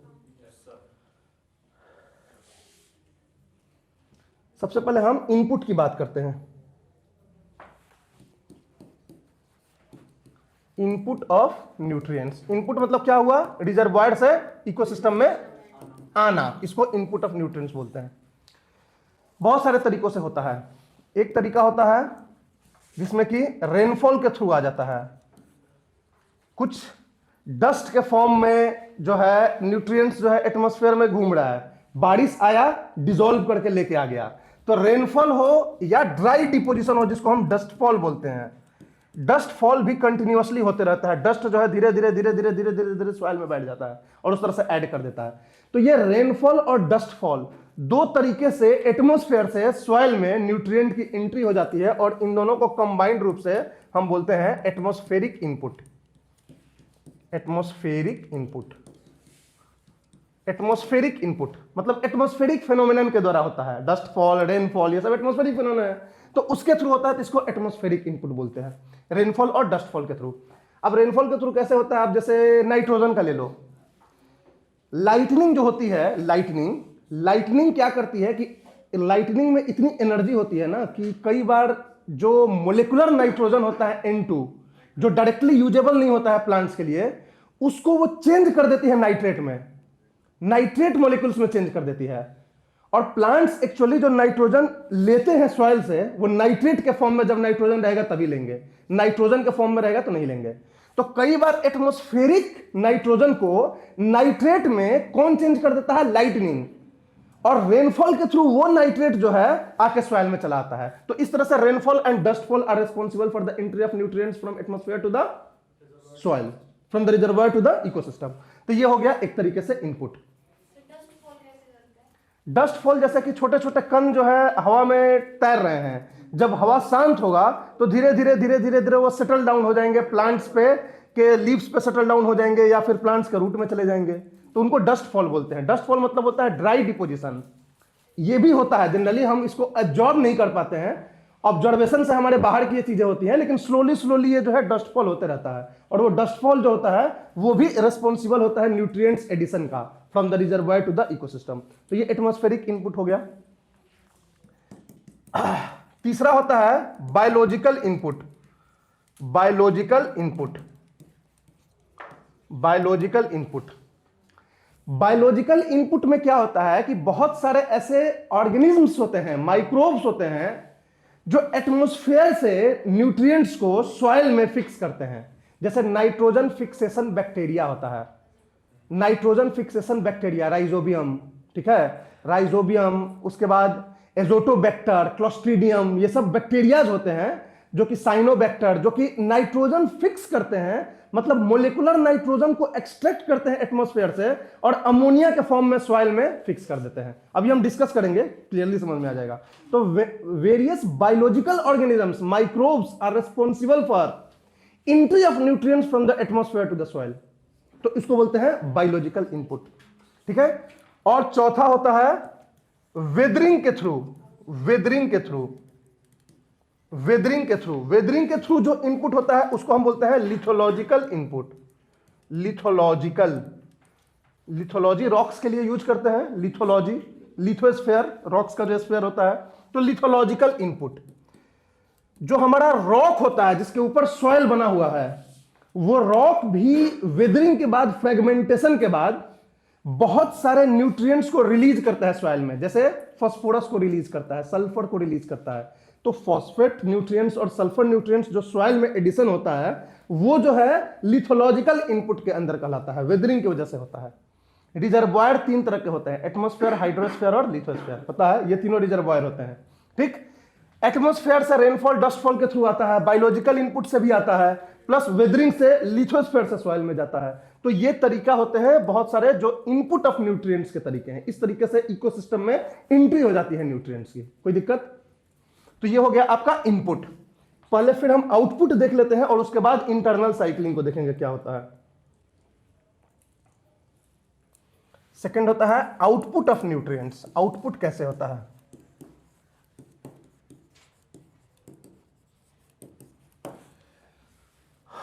आउटपुट जो होता है वो एक तो सॉइल इरोजन के तरफ की वजह से होता है, soil erosion and surface run of, surface run of. जब ह्यूज रेनफॉल होता है, जब हेवी रेनफॉल होता है, तो एक तो कि वर्टिकल पर्कुलेशन होता है जिसको हम लीचिंग बोलते हैं, जिसमें कि पानी ऊपर से आके सॉइल में पड़ता है और कुछ न्यूट्रिएंट्स को डिसॉल्व होकर अंडरग्राउंड वाटर में लेके चला जाता है। तो उस तरह से सॉइल से न्यूट्रिएंट चला गया किसमें? लिथोस्फीयर में चला गया। दूसरा होता है आपका कि हॉरिजॉन्टल रन ऑफ, जैसे हेवी जब बारिश होती है तो पानी का बहाव देखते हो, तो वो साथ साथ मिट्टी को भी बाहर ले जाती है और मिट्टी के साथ साथ न्यूट्रिएंट्स को भी डिसॉल्व करके बाहर ले जाती है। तो उसको हम क्या बोलते हैं? Soil erosion and surface run of. तो चाहे पानी के वर्टिकल लीचिंग की वजह से हो या हॉरिजॉन्टल रन ऑफ की वजह से हो, there is a loss of nutrient from the ecosystem to the reservoir. Ecosystem से रिजर्वॉयर की तरफ चला जाता है और इसको बोलते हैं हाइड्रोलॉजिकल आउटपुट। क्या बोलते हैं? Hydrological output. इसको बोलते हैं हम हाइड्रोलॉजिकल, जिसमें कि पानी का रोल है, इसलिए हाइड्रोलॉजिकल बोलते हैं। हाइड्रोलॉजिकल आउटपुट इसको बोलते हैं। कोई दिक्कत? क्लियर है? दूसरा तरीका होता है कि प्लांट्स जो है वो अच्छा खासा ग्रो किया, जंगल जो है न्यूट्रिएंट सॉइल से प्लांट्स में गया, प्लांट्स के बायोमास में न्यूट्रिएंट अटैच हो गया, वो इकोसिस्टम का पार्ट हो गया। आप जो है उसको काट के और कुर्सी टेबल बना लिए, ठीक है? तो आपने क्या किया? इकोसिस्टम से न्यूट्रिएंट्स निकाल लिया, बाहर निकाल के लेके आ गए। ये जो कुर्सी टेबल जितना बना हुआ है, ये कहीं ना कहीं एक टाइम में जंगल में पेड़ होंगे, ये इनमें भी न्यूट्रिएंट्स होगा, इनको भी अगर आप काटोगे तो इसमें आपको नाइट्रोजन, फास्फोरस सब मिलेंगे। तो आपने जो है इकोसिस्टम से निकाल लिया। किस पर्पस के लिए? इकोनॉमिक पर्पस के लिए, ठीक है? उसी तरह से हम लोग जो है खेती करते हैं तो उसमें भी जो है खेत काट के निकाल लेते हैं, हार्वेस्टिंग कर लेते हैं। तो चाहे एग्रीकल्चर हो, चाहे आपका मतलब ट्री कटिंग हो, चाहे डिफोरेस्टेशन हो, इकोनॉमिक एक्सप्लॉयटेशन के लिए, इन सब चीजों से न्यूट्रिएंट्स जो है इकोसिस्टम से बाहर निकल जाता है। तो इस तरह के आउटपुट को हम बोलते हैं economic output.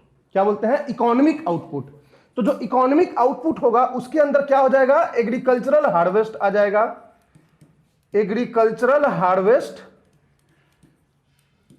Plus economic exploitation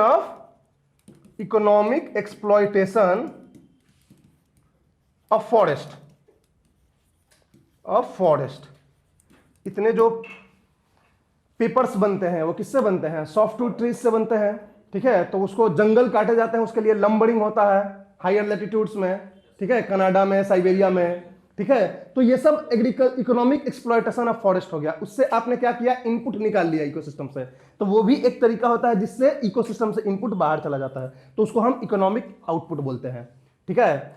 अब सॉइल इरोजन हो गया, हाइड्रोलॉजिकल आउटपुट, इकोनॉमिक आउटपुट। तीसरा जो होता है इसको बायोलॉजिकल आउटपुट बोलते हैं या गैसियस आउटपुट बोलते हैं। बायोलॉजिकल या गैसियस आउटपुट।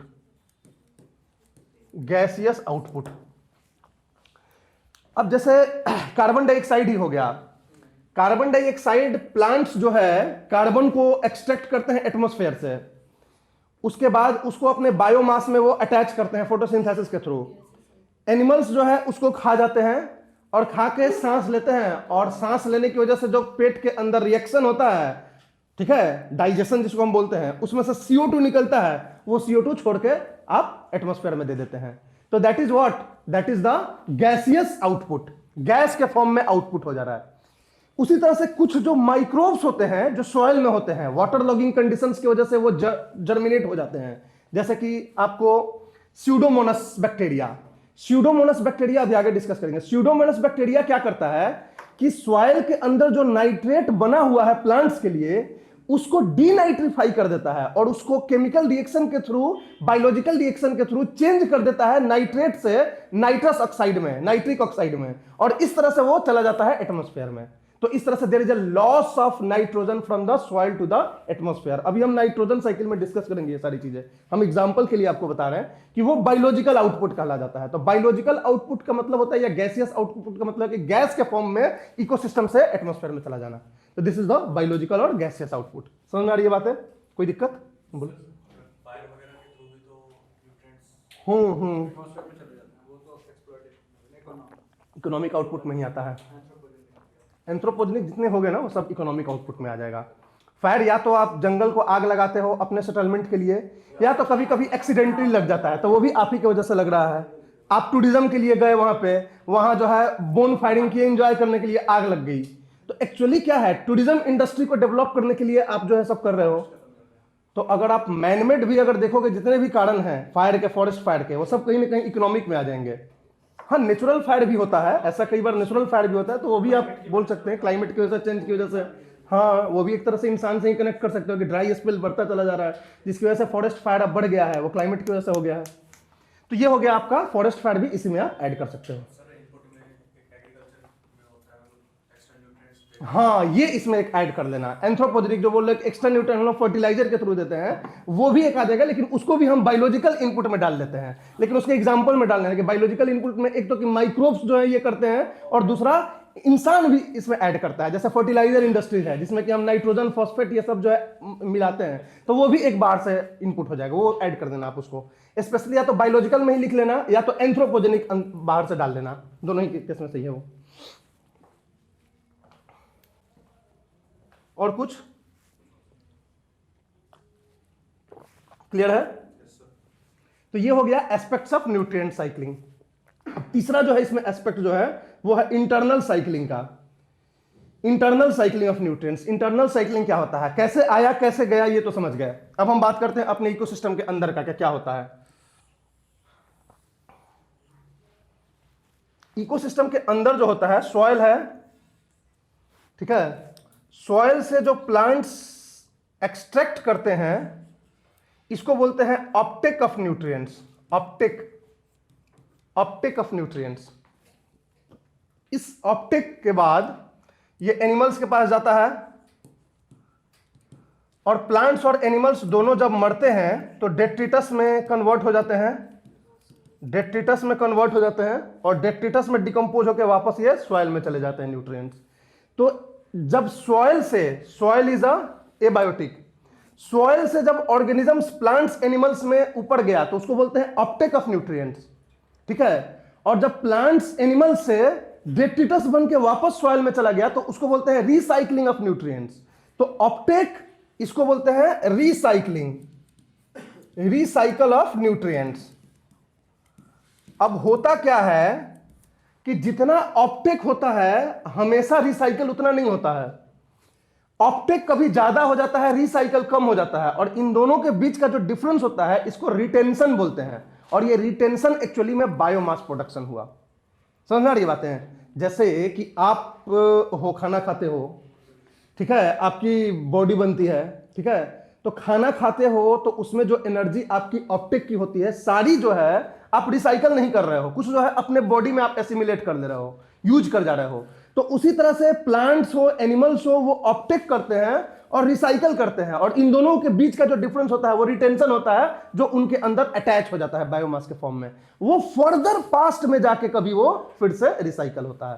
समझ में आ रही है? जब वो मर जाएंगे तो पूरा प्लांट एक साथ डेट्रिटस में कन्वर्ट नहीं होता है ना, पत्तियां डालियां झाड़ता है, बट प्लांट्स तो ग्रो कर ही रहा है।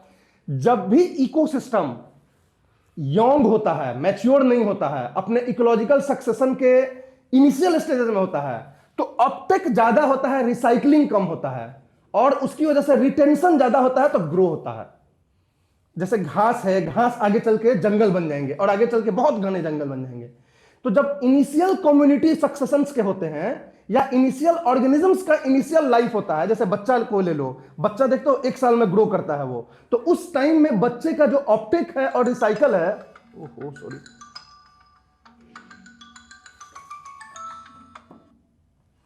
ये कैसे भूल गया,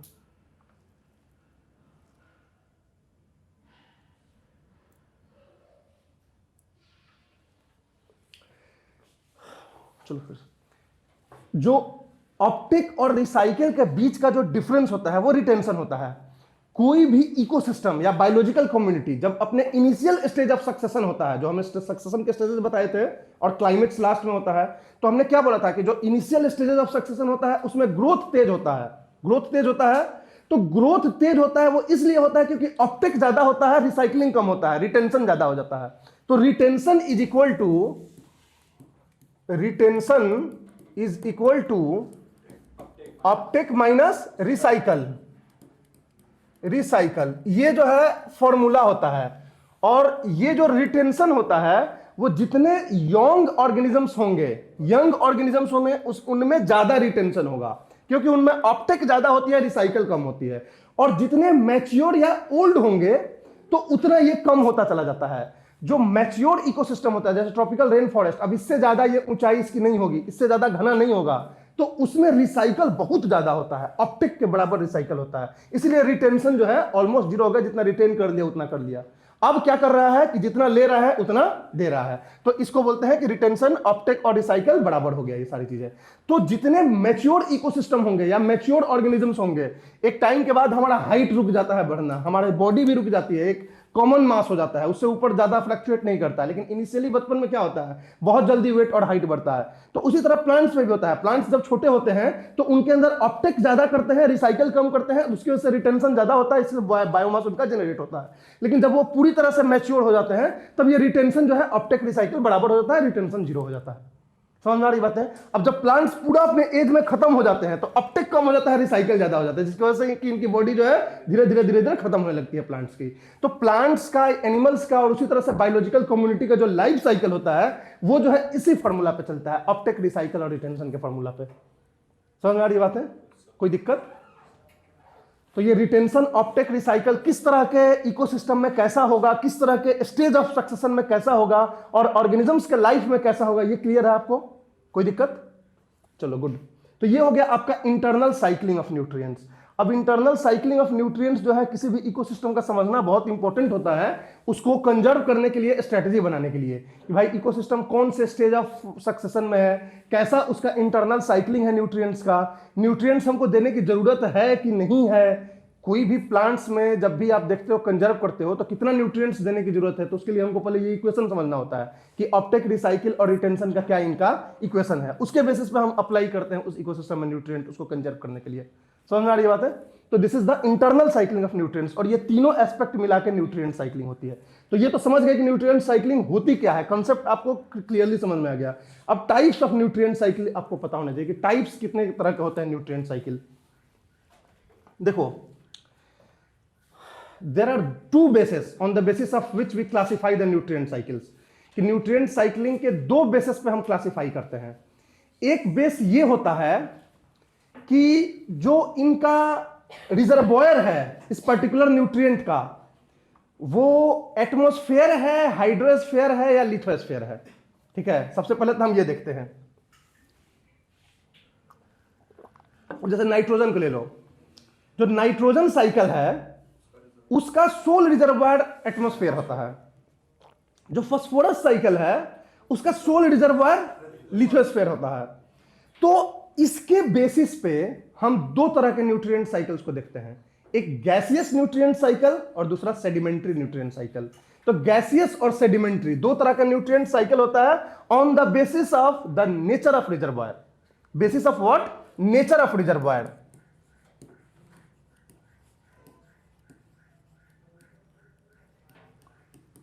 based on the nature of reservoir आपके दो जो है तरह के न्यूट्रिएंट साइकिल होते हैं, एक होता है गैसियस और दूसरा होता है सेडिमेंट्री। सेडिमेंट्री साइकिल और गैसियस साइकिल, इसको नाम देते हैं। देखो, जब आपका रिजर्वायर एटमॉस्फेयर या हाइड्रोस्फेयर हो, दोनों में से कोई भी, तो वो कहलाएगा गैसियस साइकिल। और जब आपका रिजर्वायर किसी साइकिल का अगर लिथोस्फेयर हो, रॉक्स हो, तो वो कहलाएगा सेडिमेंट्री साइकिल। समझ में आ रही बात है?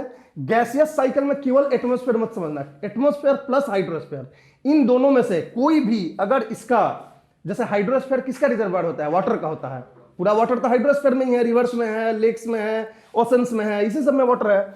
तो गैसियस साइकिल जो होंगे वो होंगे जिनका रिजर्वायर एटमॉस्फेयर है, हाइड्रोस्फेयर है। तो कौन कौन सा साइकिल गैसियस साइकिल हो जाएंगे? नाइट्रोजन साइकिल हो जाएगा गैसियस साइकिल, कार्बन साइकिल हो जाएगा गैसियस साइकिल, वाटर साइकिल हो जाएगा, वही हाइड्रोलॉजिकल साइकिल, वाटर साइकिल हो जाएगा। ये सब क्या हो जाएंगे आपको? गैसियस साइकिल हो जाएंगे, क्योंकि इनका रिजर्वायर या तो एटमॉस्फेयर या तो हाइड्रोस्फेयर है। सेडिमेंट्री साइकिल में कौन कौन से हो जाएंगे? फास्फोरस साइकिल सबसे इंपॉर्टेंट, फास्फोरस साइकिल और सल्फर साइकिल। ऐसे तो बहुत होते हैं बट सब हम नहीं पढ़ सकते हैं, वो हमारे क्षमता से बाहर की है। क्या बोलो बोलो यार, हम भी हंस लेंगे, इतनी देर से चिल्ला रहे हैं खुद हंस रहे हो लोग। हाँ, फास्फोरस साइकिल और सल्फर साइकिल, ठीक है, ये सेडिमेंट्री साइकिल है। गैसियस साइकिल में नाइट्रोजन, कार्बन और वाटर साइकिल है। ठीक, तो ऑन द बेसिस ऑफ क्या है? रिजर्वायर है। समझ में आ रही? अब वन बाय वन इनको हम डिस्कस करेंगे सारे साइकिल्स होती है। इसमें क्या होता है, सल्फर साइकिल में थोड़ा सा एटमॉस्फेयर भी इन्वॉल्व होता है, मगर हम उसको नहीं मानते, हम उसको मेजरली मानते हैं सेडिमेंट्री साइकिल ही। ठीक, तो ये हो गया आपका गैसियस साइकिल और सेडिमेंट्री साइकिल, तो वो on the basis of nature of reservoir. दूसरा जो बेसिस होता है वो होता है रिप्लेसमेंट रेट। रिप्लेसमेंट रेट के बेसिस पे, रिप्लेसमेंट रेट या रिप्लेसमेंट पीरियड के बेसिस पे हम परफेक्ट साइकिल और इम्परफेक्ट साइकिल में डिस्टिंग्विश करते हैं। परफेक्ट साइकिल और इम्परफेक्ट साइकिल। अब ये क्या होता है देखना, देखो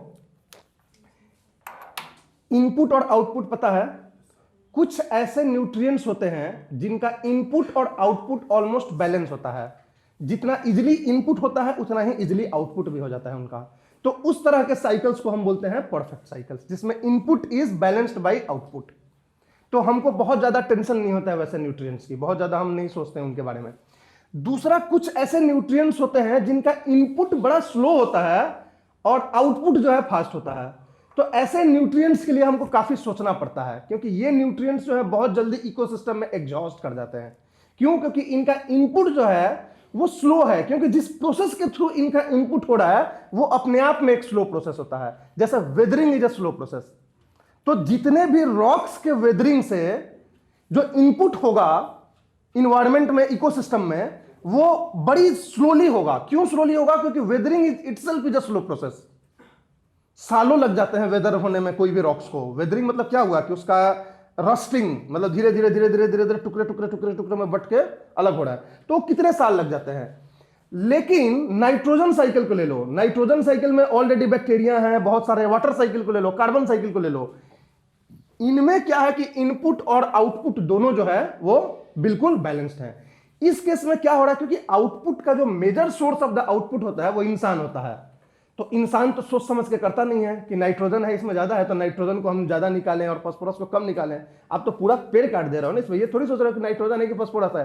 अब नाइट्रोजन की किस्मत है कि इसकी इनपुट फास्ट है, इसकी किस्मत है कि इसकी आउट इनपुट जो है स्लो है, तो इसकी वजह से ये इम्परफेक्ट साइकिल हो जाता है। और ज्यादातर इकोसिस्टम्स जो होते हैं वो सेडिमेंट्री साइकिल वाले जो न्यूट्रिएंट्स होते हैं उनकी डिफिशियंसी हो जाती है उनमें।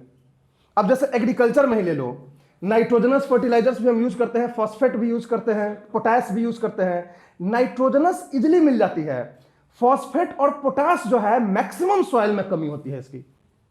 समझ में आ रही बातें हैं? तो ये इसको भरपाई करना फॉस्फेट और पोटास का वो मुश्किल होता है इन कंपेरिजन टू नाइट्रोजनस, क्योंकि सॉइल के अंदर मैकेनिज्म होता है कि वो नाइट्रोजन जो है बहुत इजिली जो है अटैच कर लेता है, फिक्स कर लेता है अपने अंदर, लेकिन ये नहीं कर पाता है। तो जितने भी गैसियस साइकिल होंगे वो सब परफेक्ट साइकिल होते हैं, और जितने भी सेडिमेंट्री साइकिल होते हैं सब इम्परफेक्ट साइकिल होते हैं। तो जैसे गैसियस और सेडिमेंट्री जानते थे, इन दोनों को बांट दो। परफेक्ट साइकिल में कौन आ जाएगा? गैसियस साइकिल्स, यानी nitrogen cycle, carbon cycle, water cycle, ये सब परफेक्ट साइकिल होंगे। इम्परफेक्ट साइकिल में कौन आ जाएगा? फॉस्फोरस साइकिल, सल्फर साइकिल, ये सब जो है इम्परफेक्ट साइकिल में आ जाएंगे। तो परफेक्ट और इम्परफेक्ट का मतलब समझ गए? कोई दिक्कत?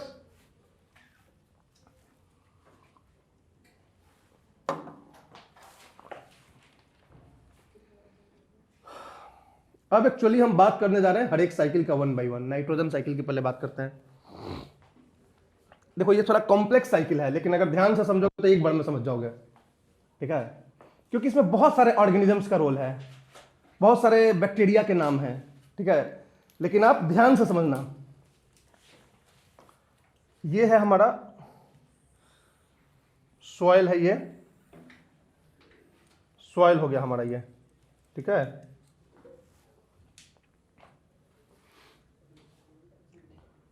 सॉइल से हमारा क्या ग्रो होता है? सॉइल से प्लांट्स ग्रो होता है। प्लांट से क्या होता है? एनिमल्स होता है। एनिमल्स में सब मान लो, अब यहां डिफ्रेंशिएट मत करो, प्राइमरी, सेकेंडरी और टर्सरी, नहीं तो और कॉम्प्लेक्स हो जाएगा, ठीक है? इन दोनों के मरने से क्या बनता है? डेट्रिटस बनता है, ठीक है? क्लियर है? ये हमारा क्या हो गया? इकोसिस्टम हो गया। Plants, animals, detritus, soil. अब देखना नाइट्रोजन कैसे सर्कुलेट होता है। नाइट्रोजन का मेन रिजर्वोयर क्या है? Atmosphere, atmospheric N2। और एटमॉस्फेयर में जो नाइट्रोजन पाया जाता है वो जो है मोलिकुलर नाइट्रोजन के फॉर्म में पाया जाता है, नाइट्रोजन मोलिक्यूल के फॉर्म में N2।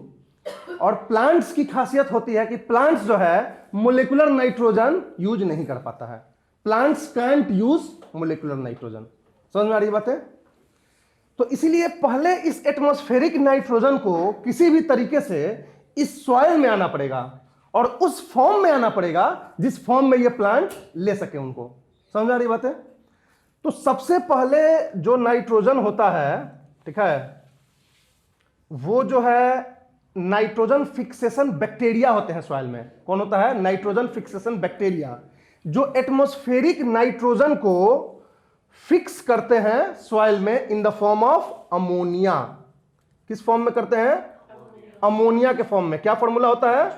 NH4+ ion. ठीक है, तो ये जो है NH4 अमोनिया आयन के फॉर्म में कौन फिक्स करता है एटमॉस्फेयर से? बैक्टीरिया, जिनको बोलते हैं नाइट्रोजन फिक्सेशन बैक्टीरिया। और इस प्रोसेस को बोलते हैं नाइट्रोजन फिक्सेशन। क्या प्रोसेस को बोलते हैं? Nitrogen fixation. नाइट्रोजन फिक्सेशन मतलब कि एटमॉस्फेरिक N2 को एक्सट्रैक्ट करके अमोनिया के फॉर्म में सॉइल में डाल दो। ये हो गया बैक्टीरिया का काम। जो बैक्टीरिया नाइट्रोजन फिक्सेशन का काम करते हैं वो दो तरह के बैक्टीरिया होते हैं। एक होते हैं फ्री लिविंग बैक्टीरिया, मतलब किसी भी सिम्बायोटिक रिलेशनशिप में नहीं होते हैं, और एक होते हैं सिम्बायोटिक बैक्टीरिया जो प्लांट्स के रूट्स के साथ अटैच होकर सिम्बायोटिक रिलेशनशिप में रहते हैं। कौन कौन से होते हैं? फ्री लिविंग बैक्टीरिया और symbiotic bacteria. Free living bacteria जो होता है वो कई तरह के होते हैं। जैसे एक होता है एजोटोबैक्टर, AZOTOBACTER।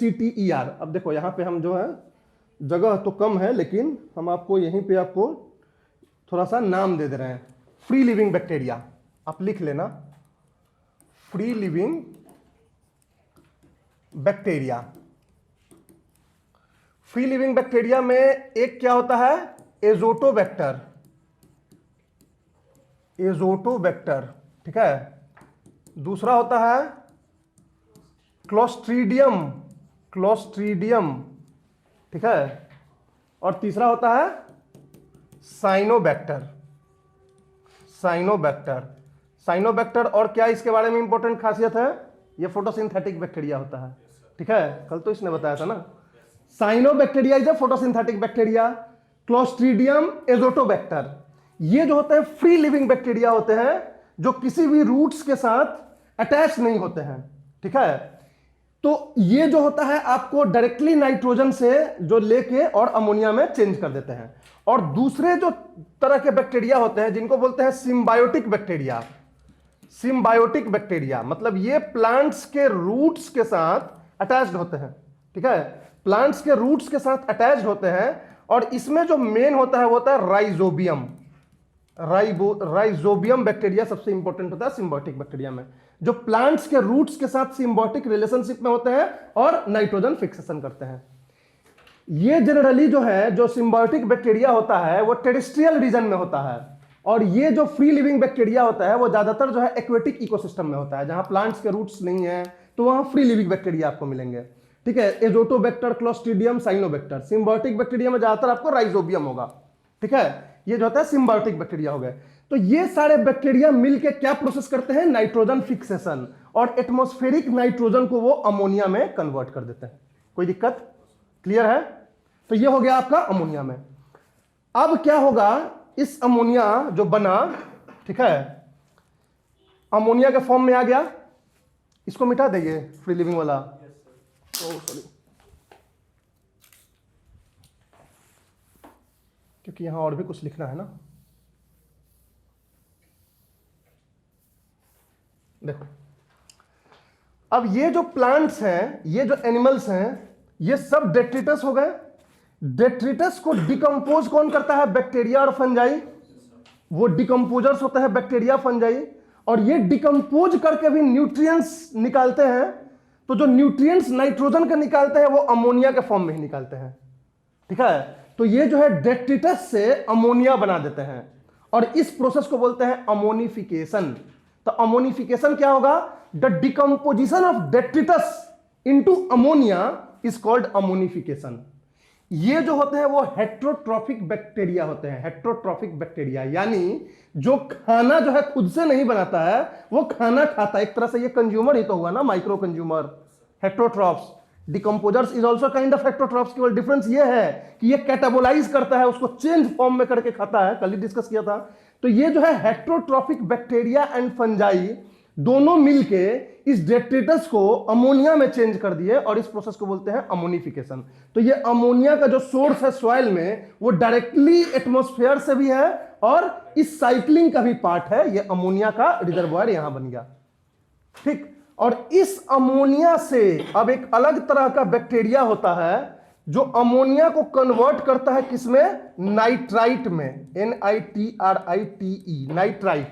इसका फॉर्मूला क्या होता है, NO2 माइनस, NO2 माइनस। ये नाइट्राइट होता है। एक ऐसा बैक्टीरिया होता है जो कि अमोनिया से नाइट्राइट में कन्वर्ट करता है सॉइल के अंदर। इस बैक्टीरिया को बोलते हैं Nitrosomonas, Nitrosomonas, NITROSOMONAS, Nitrosomonas. Nitrosomonas क्या कर रहा है, अमोनिया से नाइट्राइट में कन्वर्ट कर दे रहा है। एक दूसरा बैक्टीरिया होता है जो नाइट्राइट से नाइट्रेट में कन्वर्ट कर देता है, नाइट्रेट, 8 से 8 में, नाइट्राइट से नाइट्रेट में। नाइट्रेट का फॉर्मूला क्या होता है, NO3 माइनस। एक्चुअली नाइट्राइट को ऑक्सीडाइज कर दिया, एक ऑक्सीजन इसमें जोड़ दिया और जोड़ के इसको नाइट्रेट बना दिया। इस बैक्टीरिया को बोलते हैं नाइट्रोबैक्टर, नाइट्रोबैक्टर, ठीक है। तो अमोनिया को नाइट्रेट में चेंज किया गया 2 स्टेप प्रोसेस द्वारा। पहले इसको नाइट्राइट में चेंज किया, नाइट्रोसोमोनस ने किया, फिर नाइट्राइट से नाइट्रेट में किया, नाइट्रोबैक्टर ने किया। और इस पूरे प्रोसेस को कंबाइंड रूप से हम नाइट्रिफिकेशन बोलते हैं। Nitrification means the conversion of ammonia into nitrate. और बीच में एक और प्रोसेस था नाइट्राइट का, पहले अमोनिया से नाइट्राइट में चेंज किया था, फिर नाइट्रेट में चेंज किया। तो नाइट्रिफिकेशन कौन करता है, 2 बैक्टीरिया करते हैं, नाइट्रोसोमोनस और नाइट्रोबैक्टर। इन दोनों का रोल होता है नाइट्रिफिकेशन में। ये प्रोसेस को क्या बोले हम, नाइट्रिफिकेशन। इस प्रोसेस को क्या बोले, अमोनिफिकेशन। और इस प्रोसेस को क्या बोले, नाइट्रोजन फिक्सेशन। ये तीनों प्रोसेस का नाम याद रखना।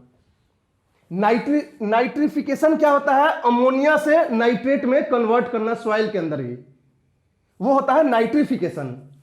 अमोनिफिकेशन क्या होता है, डेट्रिटस को डिकम्पोज करके अमोनिया में कन्वर्ट करना। और नाइट्रोजन फिक्सेशन क्या होता है, मोलिकुलर नाइट्रोजन को एटमॉस्फेयर से सॉइल में अमोनिया के फॉर्म में फिक्स करना। सब में बैक्टीरिया का रोल है, इसमें फंजाई का भी रोल होता है। समझ में आई बात है, क्लियर हो गया। अब इस नाइट्रेट को प्लांट्स आसानी से ले सकता है। तो प्लांट्स नाइट्रोजन को किस फॉर्म में लेता है, नाइट्रेट के फॉर्म में लेता है। मोस्टली प्लांट्स जो होते हैं नाइट्रेट के फॉर्म में ही लेते हैं। कुछ प्लांट्स अमोनिया को भी डायरेक्टली ले लेते हैं, लेकिन most of the time plants जो है नाइट्रेट के फॉर्म में लेते हैं। अब ये नाइट्रेट के फॉर्म में लेने के बाद इन्होंने अपना बायोमास बनाया। इस बायोमास को एनिमल ने खाया, एनिमल खाने के बाद दोनों मर के बन गए डेट्रिटस, डेट्रिटस से फिर डिकम्पोज होकर बन गए अमोनिया। तो ये एक इंटरनल साइक्लिंग हो गया, ये इंटरनल साइक्लिंग हो गया। ये जो है इनपुट हो गया, और भी एक इनपुट होता है, ये तो एक इनपुट हो गया। इसमें एक दूसरा इनपुट होता है जो डायरेक्टली जो है एटमॉस्फेयर से नाइट्रेट में सॉइल में कन्वर्ट हो जाता है। वो कौन सा होता है, लाइटनिंग। लाइटनिंग क्या करती है, जब बिजली कड़कती है, ह्यूज अमाउंट ऑफ एनर्जी जो है रिलीज होता है, तो उसकी वजह से जो एटमॉस्फेरिक नाइट्रोजन है वो डायरेक्टली कन्वर्ट हो जाता है, कर देता है नाइट्रोजन को नाइट्रेट में। और वो नाइट्रेट रेनफॉल और डस्टफॉल के थ्रू आके सॉइल में बैठ जाता है। समझ में आ रही बात है। तो it directly converts into nitrate और अमोनिया। अमोनिया के फॉर्म में भी कभी कभी कन्वर्ट करता है, तो नाइट्रेट और अमोनिया के फॉर्म में कन्वर्ट कर देता है और वो रेनफॉल और डस्टफॉल के थ्रू डायरेक्टली सॉइल में आ जाते हैं। कोई दिक्कत। तो ये अलग एक दूसरा इनपुट हो गया जिसको हम एटमॉस्फेरिक इनपुट बोलते हैं। ये हो गया बायोलॉजिकल इनपुट। कोई दिक्कत, क्लियर है।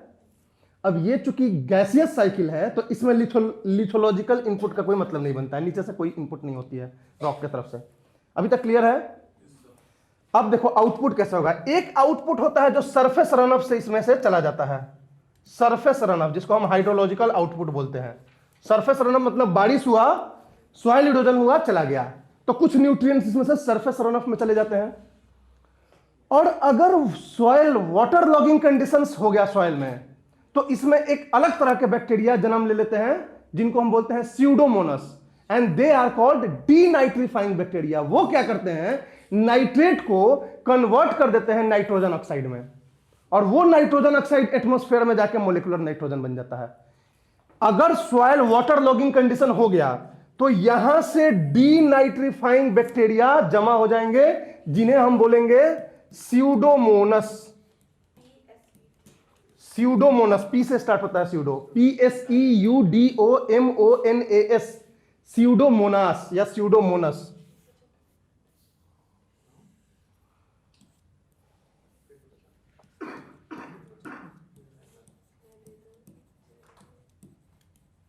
चलो इसी बहाने थोड़ा सा आप लोग का बायोलॉजी का भी रिवीजन हो जाएगा। स्यूडोमोनास बैक्टीरिया होता है जो डीनाइट्रीफाई करता है। ये नाइट्रीफाई करते थे ये बैक्टीरिया। नाइट्रीफाई मतलब कि ये अमोनिया से नाइट्रेट में चेंज करते थे, तो this process was called nitrification, and now this process is called denitrification. इससे क्या हो रहा है कि जो नाइट्रेट है इसको ये कन्वर्ट कर दे रहे हैं नाइट्रोजन ऑक्साइड्स में, नाइट्रोजन ऑक्साइड्स में कन्वर्ट कर दे रहे हैं, नाइट्रोजन ऑक्साइड्स में कन्वर्ट कर दे रहे हैं, और ये नाइट्रोजन ऑक्साइड एटमॉस्फेयर में जाके मोलिकुलर नाइट्रोजन का पार्ट बन जा रहा है। समझ आ रही बात है? और इधर से जो सरफेस रन ऑफ हो रहा है वो कहीं और चला जा रहा है, किसी और इकोसिस्टम में चला जा रहा है, किसी एक्वेटिक इकोसिस्टम में चला जा रहा है, नदी में चला जा रहा है, समुद्र में चला जा रहा है, मगर इस इकोसिस्टम से बाहर चला जा रहा है। समझ में आ रही बात है? तो this is the entire nitrogen cycling in our ecosystem. Nitrogen ऐसे ही साइकिल करता है। अब इसमें क्वेश्चंस क्या क्या पूछेगा? प्लांट्स, आप बताना, हम पूछ रहे हैं, प्लांट्स जो है एटमॉस्फेरिक नाइट्रोजन को डायरेक्टली ले सकते हैं? नहीं ले सकते हैं। तो अगर कोई स्टेटमेंट में बोलेगा कि plants can directly take the atmospheric nitrogen for its nutrient enrichment, गलत स्टेटमेंट है, नहीं ले सकते हैं। यार देखो स्टेटमेंट में पूछता है, इजी अब इसलिए लग रहा है ना कि सब कुछ आप जान गए हो, तो इसलिए भी इजी लग रहा है। कल यही चीजें पूछते, बहुत लोगों को नहीं पता होता, ठीक है? तो इमीडिएटली कोई चीज पढ़ रहे हो तो बहुत इजी लग रहा है, ठीक है? तो नाइट्रोजन N2 को नहीं लेगा वो डायरेक्टली। अगर एग्जाम के प्रेशर में आपको ये स्टेटमेंट दे सकता है कि plant can take atmospheric nitrogen for its nutrient enrichment, आप बहुत लोग सही मार्क आ जाएंगे, हाँ यार हो सकता है, हमको नहीं पता है कि होता है कि नहीं होता है, तो लोग मान लेते हैं। तो इसलिए एटमॉस्फेरिक नाइट्रोजन को नहीं ले सकता है, ठीक है? हो सकता है 6 महीने बाद, साल बाद आप भूल भी जाओ जो हम बता रहे हैं, ठीक है? तो ये हो गया। उसके बाद क्या हो गया कि नाइट्रोजन फिक्सेशन जो होता है सॉइल में, वो बैक्टीरिया करता है, फंगस करता है कि वायरस करता है? बैक्टीरिया करता है। अगर वही चीज कल आपसे पूछते तो शायद आप डाउट में हो जाते कि कहीं फंगस भी तो नहीं करता है, ठीक है? तो इजी है कि टफ है, ये डिपेंड करता है time of, point of time पे, कि किस पॉइंट पे आपसे पूछा जा रहा है, ठीक है? बहुत सारे आसान क्वेश्चंस एग्जाम में टफ लगने लगते हैं, और जैसे ही एग्जाम से बाहर, अरे यार ये तो पता ही था, ये बहुत होता है, वेरी कॉमन, याद रखना, ठीक है? तो नाइट्रोजन फिक्सेशन हो गया। तो ये नाइट्रोजन फिक्सेशन कौन करता है? नाइट्रोजन फिक्सेशन बैक्टीरिया करता है। Nitrogen fixation is done by only free living bacteria. Statement सही है कि गलत है? गलत है। मतलब फ्री लिविंग भी कर सकता है, सिम्बायोटिक बैक्टीरिया भी कर सकता है। Nitrogen fixation is done by bacteria called Nitrosomonas. नहीं होता, क्योंकि नाइट्रोसोमोनस जो है वो दूसरा बैक्टीरिया है जो नाइट्रिफिकेशन करता है, ठीक है? कोई दिक्कत? Ammonification in the context of ecosystem refers to the fixation of nitrogen from the atmosphere to the soil। सही है? नहीं है। अमोनिफिकेशन बोलते हैं डेट्रिटस से अमोनिया बनने को, इसको नाइट्रोजन फिक्सेशन बोलते हैं। तो इस तरह के क्वेश्चन पूछे जाते हैं। Plants can take nitrogen in the form of molecular nitrogen, नहीं ले सकते हो। किस फॉर्म में लेते हो? नाइट्रेट के फॉर्म में मोस्टली लेता है, कभी कभी अमोनिया के फॉर्म में भी कुछ लेते हैं, लेकिन मोस्टली नाइट्रेट के फॉर्म में लेते हैं। क्या? कौन सा? आप बोल रहे थे ना कि कभी-कभी अमोनिया की फॉर्म में भी ले लेते हैं। कभी-कभी मतलब कि लेस अमाउंट ऑफ, कभी-कभी मतलब कि less amount of, minimum amount of. अब देखो प्लांट्स में कौन एग्जैक्टली अमोनिया की फॉर्म में लेता है ये तो हमने कभी पढ़ा नहीं है कहीं पे, लेकिन नहीं, ऐसा कुछ नहीं है कि आपको वो कुछ ढूंढने होंगे जो कि अमोनिया ही लेते हैं। इस तरह के अगर कुछ होंगे भी ना तो वो हमारे काम का नहीं है, वो बड़ा ही डीप बायोलॉजी हो गया। समझ में आ रहा है? जो अगर हम ये देख रहे हैं कि कौन नाइट्रेट लेगा, कौन सा प्लांट्स का नाम याद रखा अमोनिया, तो वो हमारे बहुत आगे की चीज है, ठीक है? तो we don't have to go into that. बस ये समझ लो कि हाँ मैक्सिमम मोस्टली नाइट्रेट के फॉर्म में लेते हैं, या कभी कभी बुक्स में लिखा होता है कि कुछ प्लांट्स अमोनिया के फॉर्म में भी ले सकते हैं। तो इस तरीके का होता है। मोस्टली अगर नाइट्रेट के फॉर्म में होता है, इसलिए अमोनिया से नाइट्रेट का बदलना जरूरी होता है। ठीक, तो ये हो गया नाइट्रिफिकेशन। जो प्रोसेस होगा वो अमोनिया से नाइट्रेट के फॉर्म में बदलने का होगा। क्लियर है? नाइट्रिफिकेशन में कौन कौन से बैक्टीरिया होंगे? तो नाइट्रोसोमोनास और नाइट्रोबैक्टर होंगे। ठीक है। Denitrification in terms of ecosystem refers to, ठीक है, फॉर्मेस the conversion from ammonia to nitrate नहीं होता है। डीनाइट्रिफिकेशन होता है नाइट्रेट से नाइट्रोजन ऑक्साइड बदलना, जो कौन करता है? स्यूडोमोनास बैक्टीरिया करता है। तो इसी तरह के इकोसिस्टम से रिलेटेड आपके क्वेश्चन आ सकते हैं। डेट्रिटस को चेंज करता है अमोनिया में, इस प्रोसेस को अमोनिफिकेशन बोलते हैं, ये आपको पता होना चाहिए। अमोनिया से नाइट्रेट में चेंज होता है, इसको नाइट्रिफिकेशन बोलते हैं, ये पता होना चाहिए। नाइट्रेट से नाइट्रोजन ऑक्साइड्स बन जाता है, इसको आपको डीनाइट्रिफिकेशन होता है, ये पता होना चाहिए। डीनाइट्रिफिकेशन जो है वो ड्राई सॉइल में होता है। सही है कि गलत है? वाटर लॉगिंग कंडीशंस में डीनाइट्रिफिकेशन होता है। It always occurs in the water logging conditions. जब भी सॉइल के वाटर लॉगिंग कंडीशन होगा। अब देखो, क्वेश्चंस कभी भी ना यूपीएससी किसी एक पर्टिकुलर टॉपिक से नहीं पूछता, वो कनेक्ट करके पूछता है। जैसे सपोज मान लो क्वेश्चन ऐसे पूछ दिया कि consider the following statement related to the problem with water logging condition. Water logging conditions का प्रॉब्लम पूछ रहा है कि क्या क्या वाटर लॉगिंग कंडीशंस में हो गया। तो एक स्टेटमेंट आपको दे देगा कि वाटर लॉगिंग कंडीशंस में जो है सॉइल डेवलपमेंट नहीं होता है, एसिडिक सॉइल हो जाता है, ये सही हो गया। दूसरा एक स्टेटमेंट दे देगा कि डीनाइट्रिफिकेशन हो जाता है, तो आपको पता होना चाहिए कि हाँ वाटर लॉगिंग कंडीशन में डीनाइट्रिफिकेशन होता है। वो क्वेश्चन डायरेक्टली आपको इस नाइट्रोजन साइकिल का नहीं है, लेकिन इस नाइट्रोजन साइकिल में जो आप जाने वहां उसको आप यूज कर लिए कि हाँ भाई डीनाइट्रिफिकेशन तो हम पढ़े थे नाइट्रोजन साइकिल में। तो कभी भी एक्सपेक्ट मत करना कि यूपीएससी हमेशा जो है एकदम उसी पॉइंट से पूछेगी। बहुत ही इंटरकनेक्टेड चीजें पूछी जाती हैं। समझ में आ रही है? जब सैंपल पेपर आप लोग यूपीएससी का बनाओगे तो आपको समझ में आ जाएगा। ठीक है। अब पढ़ाने के तौर पे हम लोग उतने इंटरकनेक्टेड नहीं पढ़ा सकते हैं, फिर किसी को कुछ नहीं समझ में आएगा। अगर हम अभी बताने लगे बिल्कुल उसी तरीके से तो वो नहीं समझ में आएगा आपको। लेकिन आप अगर ए 1 by 1 पढ़ लोगे और उसके बाद एक बार रिवाइज करने के बाद सैंपल पेपर बनाओगे, तब ये इंटरकनेक्शन आपको समझ में आएगा। तो इसलिए बोलते हैं कि practice is very important in UPSC prelims. Practice से ये इंटरकनेक्शन आपको समझ में आती है चीजें। तो ये नाइट्रेट से नाइट्रोजन ऑक्साइड बन जाता है, डीनाइट्रिफिकेशन। तो ये पूरा हो गया आपका नाइट्रोजन साइकिल। कोई दिक्कत? क्लियर है? तो ये जो है सबसे कॉम्प्लेक्स साइकिल होता है। अब जितने भी आपके साइकिल्स देखेंगे वो सिंपल होंगे, बहुत सिंपल होंगे इससे। तो ये कॉम्प्लेक्स नाइट्रोजन साइकिल होता है। नेक्स्ट चलते हैं कार्बन साइकिल। कार्बन साइकिल बहुत सिंपल होता है। कार्बन साइकिल में क्या होता है कि कार्बन डाइऑक्साइड डायरेक्टली प्लांट्स जो है एटमॉस्फेयर से ले सकते हैं। नाइट्रोजन नहीं लेते थे, ये ले सकते हैं।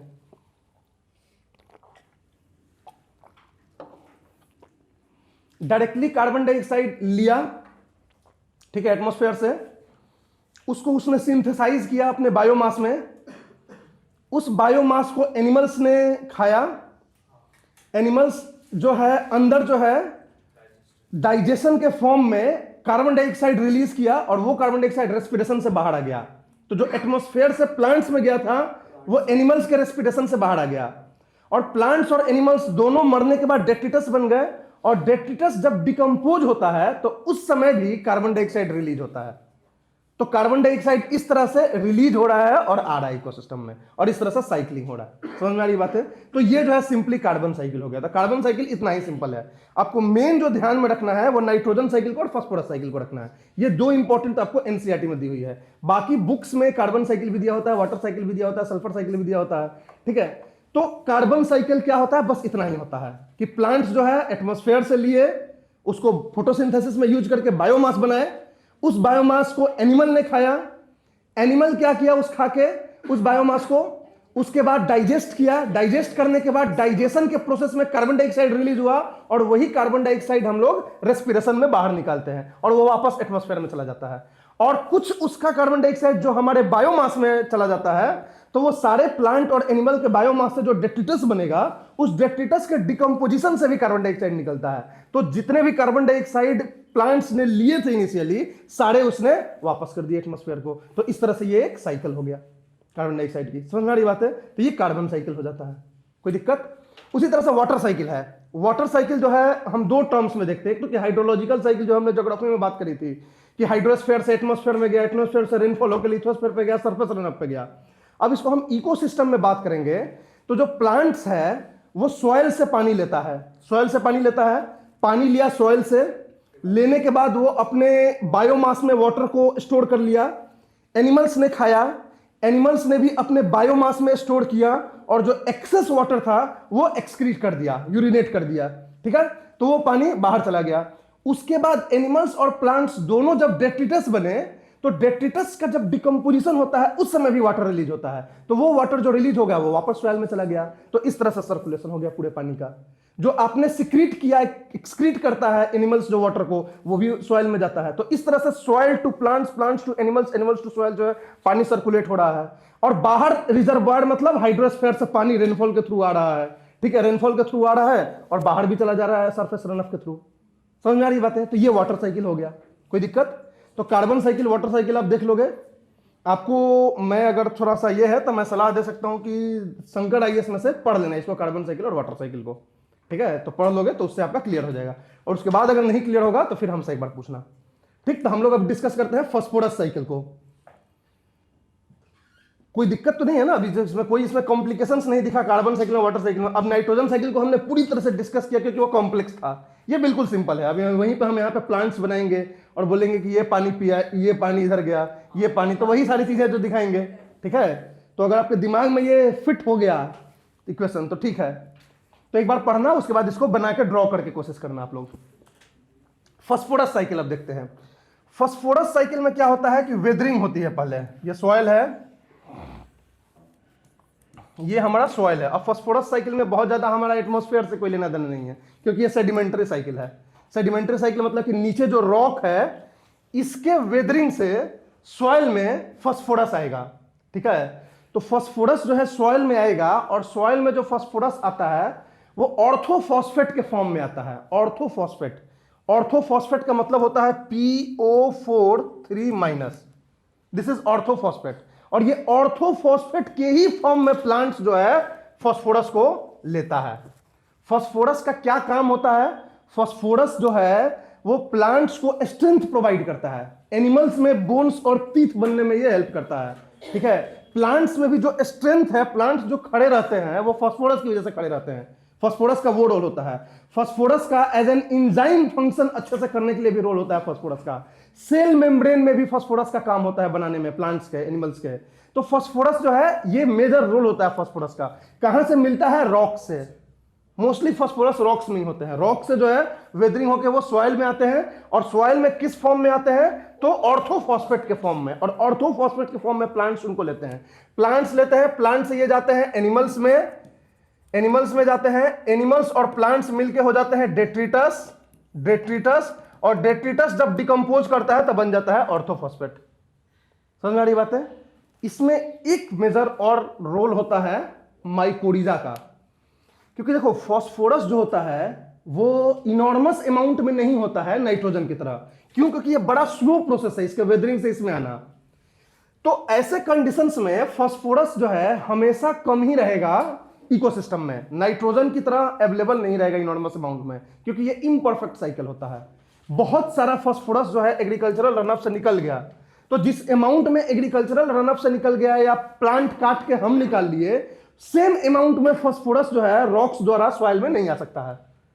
तो जनरली क्या होता है ना कि फास्फोरस का अच्छे से एब्जॉर्प्शन हो, इसके लिए जो प्लांट्स के रूट्स होते हैं वो जो है फंजाई के साथ एक सिम्बायोटिक रिलेशनशिप बनाते हैं जिसको हम बोलते हैं माइकोरिजा। माइकोरिजा का कंसेप्ट हमने पढ़ा था ना, इंडोमाइकोरिजा, इक्टोमाइकोरिजा।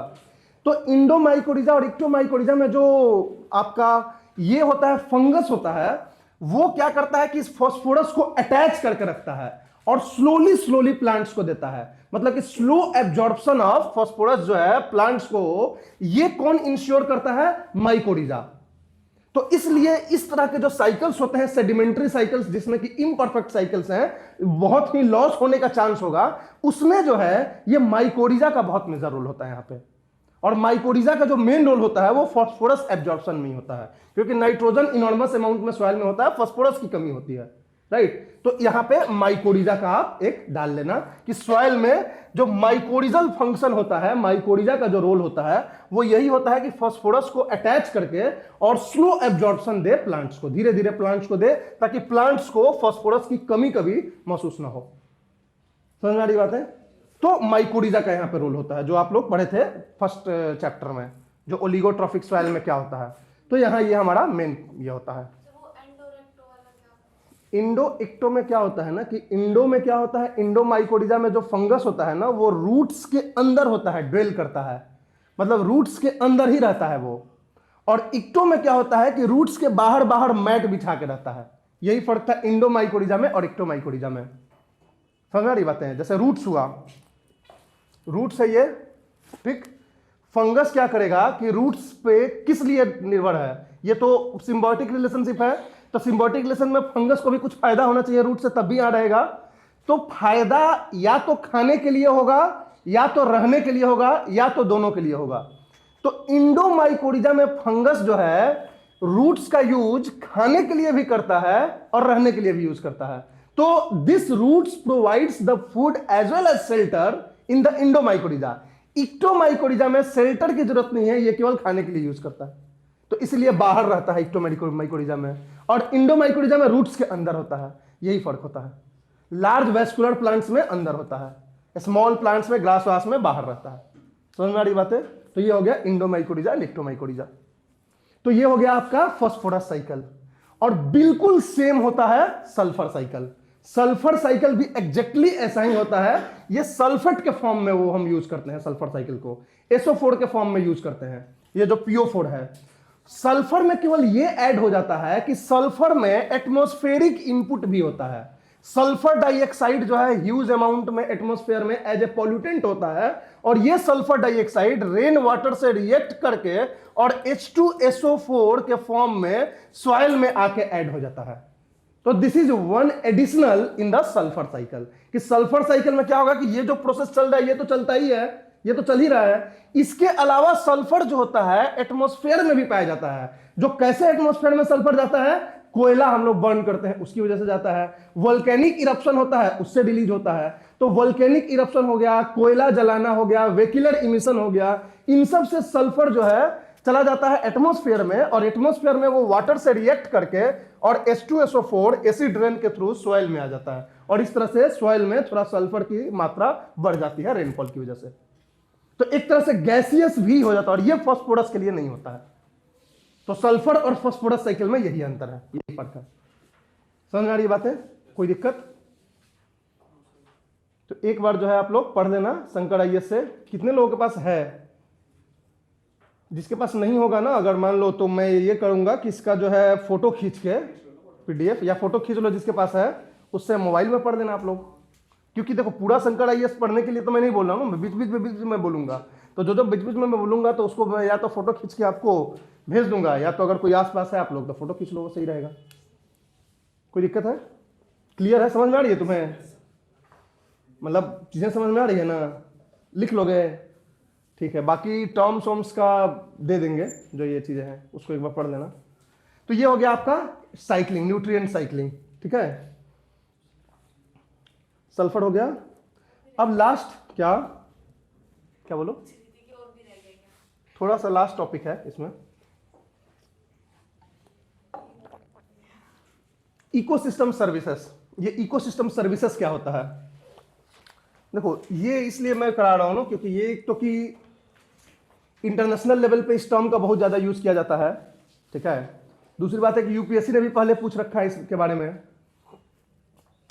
इकोसिस्टम सर्विसेज क्या होता है? देखो जब हम इकोसिस्टम कंजर्वेशन की बात करने लगे तो कुछ जो इंटरनेशनल वैज्ञानिक थे, इन्वायरमेंटलिस्ट थे, उन लोगों का यह कहना था कि लोगों को इकोसिस्टम का इंपॉर्टेंस तब समझ में आएगा जब इनको मॉनेटरी टर्म्स में समझाओगे। ये कैपिटलिस्ट लोग हैं, कैपिटलिस्ट वर्ल्ड है, जिनको सब कुछ पैसे में दिखता है, ठीक है। इनको इन सब चीजों में नहीं दिखता है कि हाँ भाई इन्वायरमेंट, जीव जंतु, इमोशंस, ये सब इनको नहीं है।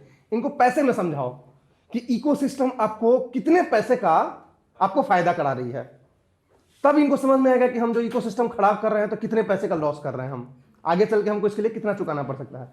तो उसी का एक पार्ट जो है इकोसिस्टम सर्विसेज को, कंसेप्ट को डेवलप किया गया, जो 2005 में मिलेनियम इकोसिस्टम सर्विसेज करके एक प्लेटफॉर्म जो है मिलेनियम इकोसिस्टम असेसमेंट करके एक इनिशिएटिव स्टार्ट किया गया, जिसमें यह पूछा गया कि भाई आप इकोसिस्टम के जितने भी हमें फायदे हैं सबके बारे में आप बताओ कि कितने तरह के फायदे होते हैं, और उसको आप मॉनेटरी टर्म्स में भी समझाओ। ठीक है, तो मॉनेटरी टर्म्स में तो बहुत ज्यादा एक्सेप्टेबल नहीं हुआ, क्योंकि ये डिफिकल्ट था हमारे लिए एक्चुअल में इसको मापना कि कितना मॉनेटरी टर्म्स में ये होगा। लेकिन लंपसम भी हम मापते थे तो बहुत ह्यूज अमाउंट ऑफ मनी आता था। इसके बारे में हम आपको डिस्कस करेंगे जब इंस्टीट्यूशनल बात करेंगे तो, लेकिन ये जस्ट बैकग्राउंड स्टोरी बताया कि इकोसिस्टम सर्विसेज का कंसेप्ट कहां से आया। ठीक, तो इकोसिस्टम सर्विसेज का कंसेप्ट ही आया मिलेनियम इकोसिस्टम असेसमेंट 2005 से, जिसमें ये लोग बताया कि इकोसिस्टम किस किस तरह के सर्विसेज प्रोवाइड करते हैं मैनकाइंड को, हमें, और इसके बेसिस पे 4 तरह के सर्विसेज इकोसिस्टम में प्रोवाइड किए गए कि 4 तरह के सर्विसेज इकोसिस्टम प्रोवाइड करती है। एक होता है प्रोविजनिंग सर्विसेज, प्रोविजनिंग सर्विसेज। दूसरा होता है रेगुलेटिंग सर्विसेज। तीसरा होता है प्रोमोटिंग सर्विसेज।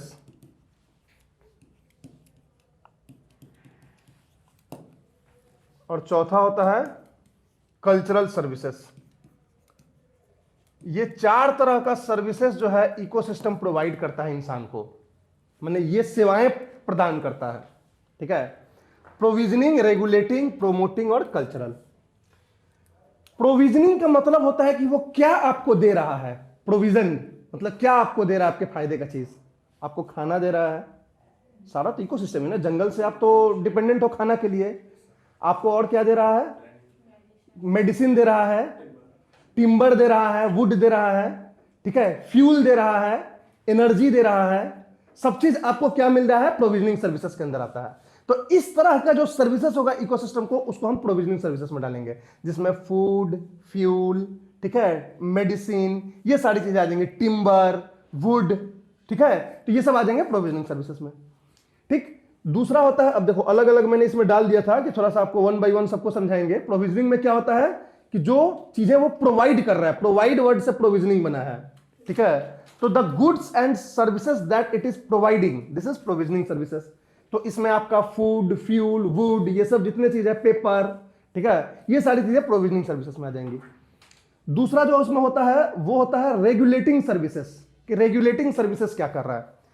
तो इकोसिस्टम का एक मेजर रोल होता है कि लाइफ को अर्थ पे रेगुलेट करना थ्रू वेरियस प्रोसेसेस के थ्रू ये लाइफ को रेगुलेट करता है। इकोसिस्टम जो है कैसे रेगुलेट करता है, तो अब देखो, अब क्लाइमेट रेगुलेशन, क्लाइमेट में कार्बन डाइऑक्साइड की मात्रा कितनी होनी चाहिए ताकि लाइफ एग्जिस्ट करेगा, ये इकोसिस्टम डिसाइड करके और उसको कंट्रोल करता है। इकोसिस्टम क्या कर रहा है, हमें ऑक्सीजन चाहिए, ठीक, तो इकोसिस्टम क्या कर रहा है, कार्बन डाइऑक्साइड एक्सट्रैक्ट करके और ऑक्सीजन हमें दे रहा है, तो इसकी वजह से हम लाइफ जी रहे हैं। तो ये जो रेगुलेशन होता है, क्लाइमेट रेगुलेशन, ये उसके रेगुलेटिंग सर्विसेज के अंदर आ जाएगा। तो इसके अंदर सबसे पहले क्या हो जाएगा, green house gas control, green house gas control या क्लाइमेट रेगुलेशन। तो ये जो होता है वो रेगुलेटिंग सर्विसेज के अंदर आ जाता है। उसके बाद क्या करता है ये जो होता है प्रोटेक्ट करता है, prevent soil erosion, soil erosion को प्रिवेंट करता है। ये अगर प्लांट्स न रहे, इकोसिस्टम न रहे, तो जैसे बारिश होती है, सॉइल नहीं टिकता इस अर्थ पे, लेकिन इस अर्थ पे सॉइल टिक रहा है और सॉइल के यूज से हम जो है एग्रीकल्चर करके अपना पेट भर रहे हैं। This is because of the ecosystem, तो it comes under the regulating service of the ecosystem, prevent soil erosion. उसके बाद फिर आता है आपको इकोलॉजिकल बैलेंस, यानी जितने भी साइकिल हैं, वाटर साइकिल, इसको बैलेंस कर रखना। अगर पेड़ काट देते हो तो रेनफॉल जो है गड़बड़ हो जाता है। बेंगलोर का एग्जांपल ले लो, पहले बेंगलोर में खूब रेनफॉल होता था, जब से डिफॉरेस्टेशन बेंगलोर में स्टार्ट हुआ, रेनफॉल की वहां पे बहुत ज्यादा वेरिएबिलिटी हो गई। तो जितने भी हाइड्रोलॉजिकल बैलेंस होते हैं, न्यूट्रिएंट बैलेंस होते हैं, इन सब में इनका मेजर रोल होता है। तो ये हो जाता है आपका इकोलॉजिकल बैलेंस में भी यूज करता है, सॉइल इरोजन में यूज करता है। चौथा होता है फ्लड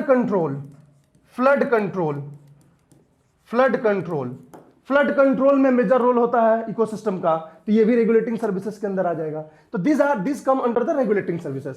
आपको एक होमवर्क है कि घर जाके आप जो है इन चारों सर्विसेज पे नेट से सर्च करके 5-5 7-7 फंक्शंस जो है लिख के आओगे। ठीक है, जितने लिख सको, 10 अगर मिल जाए 10 लिख के आ जाओ, जो समझ में आए। जो नहीं समझ में आए वो मत लिखना, और जो नहीं समझ में आए तो हमसे पूछना कि इसका मतलब क्या हुआ। ठीक है, तो ये हो गया रेगुलेटिंग सर्विस। उसी तरह होता है सपोर्टिंग सर्विसेज। सपोर्टिंग सर्विसेज वो सर्विसेज होता है जिसके बेसिस पे बाकी सब निर्भर करता है, ये सपोर्टिंग सर्विसेज होता है। जैसे हैबिटेट जो सपोर्ट करता है, इकोसिस्टम अपने आप में एक हैबिटेट प्रोवाइड करता है सारे स्पेसीज के लिए। तो हैबिटेट जो होता है, इकोसिस्टम एज ए हैबिटेट, ये एक सपोर्टिंग सर्विसेज होता है। Ecosystem as a habitat, habitat ecosystem जो है प्रोमोट्स या supports biodiversity. It supports biodiversity, supports biodiversity. और इस तरह के जो भी आपके ये होते हैं, जैसे पॉलिनेशन हो गया, ठीक है, तो पॉलिनेशन एक सपोर्टिंग फंक्शन हो जाएगा जो बायोडाइवर्सिटी की वजह से होता है। बीज, बर्ड्स, इंसेक्ट्स, ये सब क्या करते हैं? पॉलिनेशन करते हैं, जिसके थ्रू जो है वेजिटेशन जो है डेवलप होता है अर्थ पे। तो ये सब जो है सपोर्टिंग सर्विसेज के अंदर आ जाएगा। Supporting services are those services that supports the other services. तो ये सपोर्टिंग सर्विसेज में आ जाएंगे। अब आपको जो है इन सब सर्विसेज पे 4-5-7-8 पॉइंट जो है लिख के कलेक्ट करने हैं।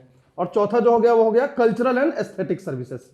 कल्चरल एंड एस्थेटिक सर्विसेज यानी इकोसिस्टम जो है एज ए कल्चरल और एस्थेटिक सर्विसेज कैसे प्रोवाइड करता है। जैसे टूरिज्म हो गया, टूरिज्म जो है एक तरह का aesthetic services provided by ecosystem हो गया। हिमालयन इकोसिस्टम अच्छा है तभी तो आप जाते हो हिमालय में घूमने के लिए, जंगल जाते हो घूमने के लिए, आप जो है नेशनल पार्क्स जाते हो घूमने के लिए, जिम कॉर्बेट जाते हो, रणथंभौर जाते हो। तो ये सब क्या है? ये सब जो है tourism service provided by the ecosystem है। इकोसिस्टम को जरा टूरिज्म, बाघ शेर देखने जा रहे हो, ठीक है। तो ये हो गया। दूसरा होता है एस्थेटिक यानी रिलीजियस सर्विसेज।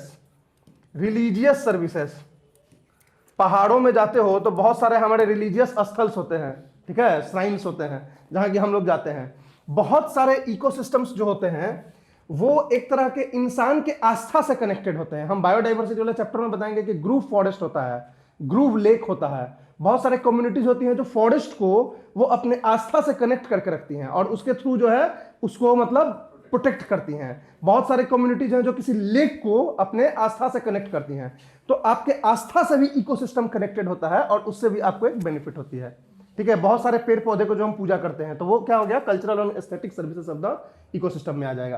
तो टूरिज्म हो गया, रिलीजियस सर्विसेज हो गया, या जितने भी सारे आपके इस तरह के होंगे जो आपके वेलबींग के लिए, रिक्रिएशन के लिए इंपॉर्टेंट होते हैं, ये सारी चीजें हो जाएंगे, इसके अंदर आ जाएंगे।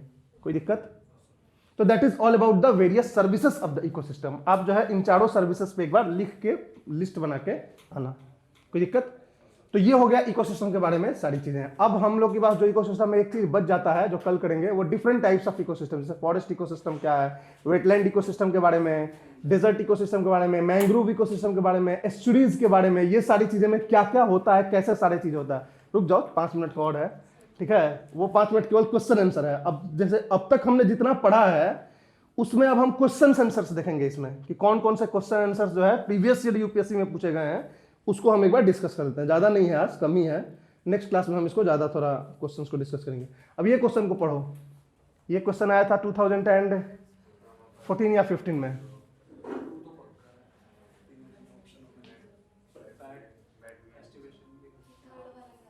रोडेंट्स, एनिमल होता है, स्पीसीज होता है।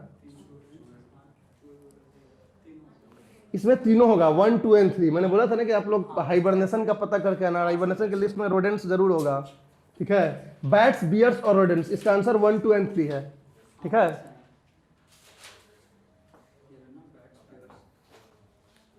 ठीक है, तो ये आया था क्वेश्चंस यूपीएससी में। उसके बाद देखो इसका बताओ।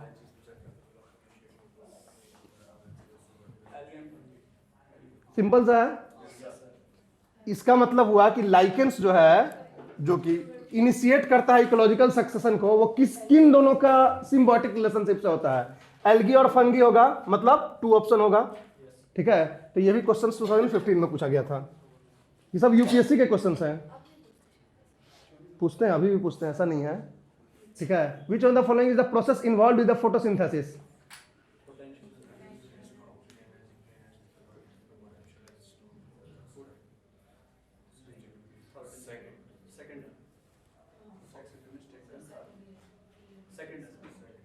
कितने लोग सेकंड के साथ हैं? हाँ सर सेकंड। क्या लगता है आपको, समझ में आ रही है सारी चीज? हिंदी में समझाए इसको? नहीं सर आ जाती है सर, अगर जैसे आप हमें समझाते हो हमें समझ में आ जाती है। हाँ, बट सर दिक्कत लिखने का।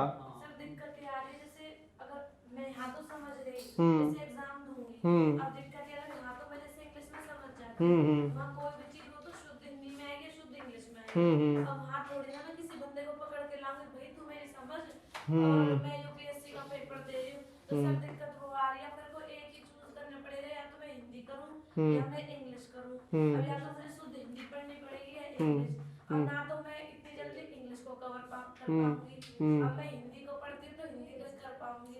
अब सर दिक्कत ये आ रही है, तो मैं करूँ क्या? देखो इसमें ये है कि जैसे आपको समझ में आ रही है, आपको इसमें थोड़ा सा होमवर्क करने की जरूरत है। जैसे इकोलॉजी इन्वायरमेंट की जो बुक होती है ना, वो हिंदी मीडियम की आप खरीद लो, ठीक है। कुछ टर्म्स जो है उसमें मैक्सिमम जगह पे देखोगे ना कि हिंदी में जो टर्म्स दिया उसका इंग्लिश भी वहां पे लिखे हुए हैं।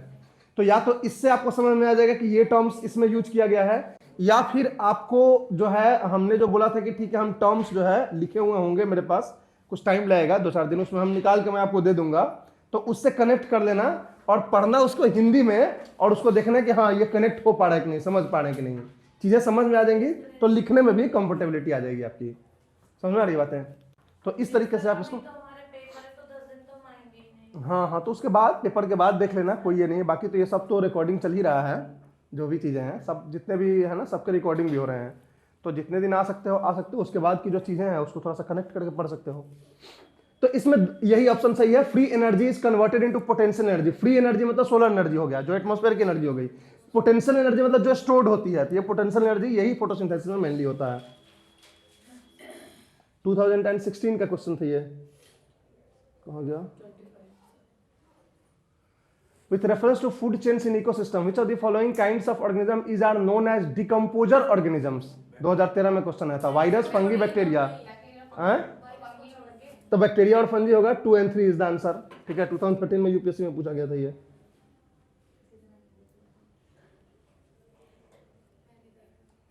ये देखो, which one of the following terms describes not only the physical space मतलब habitat occupied by an organism, but also its functional role in the community of organisms. ये होगा इकोलॉजिकल निश। इकोटोन तो है नहीं, पता है आपको इकोटोन क्या है? हैबिटेट तो मतलब वही हो गया फिजिकल स्पेस, होम रेंज भी नहीं होता है, ये इकोलॉजिकल निश होता है, ठीक है। तो ये हाँ यही मेन डिफरेंस होता है हैबिटेट में, क्योंकि ये फंक्शनल रोल को भी ये करता है। इसके रिसोर्स क्या यूटिलाइज करेगा, क्या इसका फंक्शनल रोल होगा, किस तरह के कंडीशंस को ये टॉलरेट कर सकता है, तो इसलिए ये इकोलॉजिकल निश का कंसेप्ट होता है। समझ में आ रही बात है?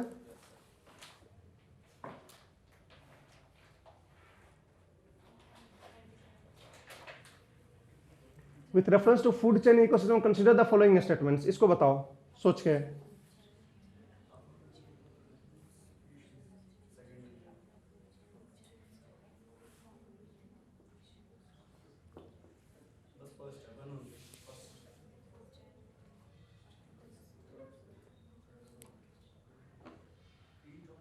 देखो इसका मतलब क्या होता है कि फूड चेन जो होता है उस ऑर्डर को दर्शाता है, वो चेन ऑफ ऑर्गेनिज्म कि किसको कौन खा रहा है, ये हो गया इसका मतलब। इसका मतलब कि food chain are found within the population of species.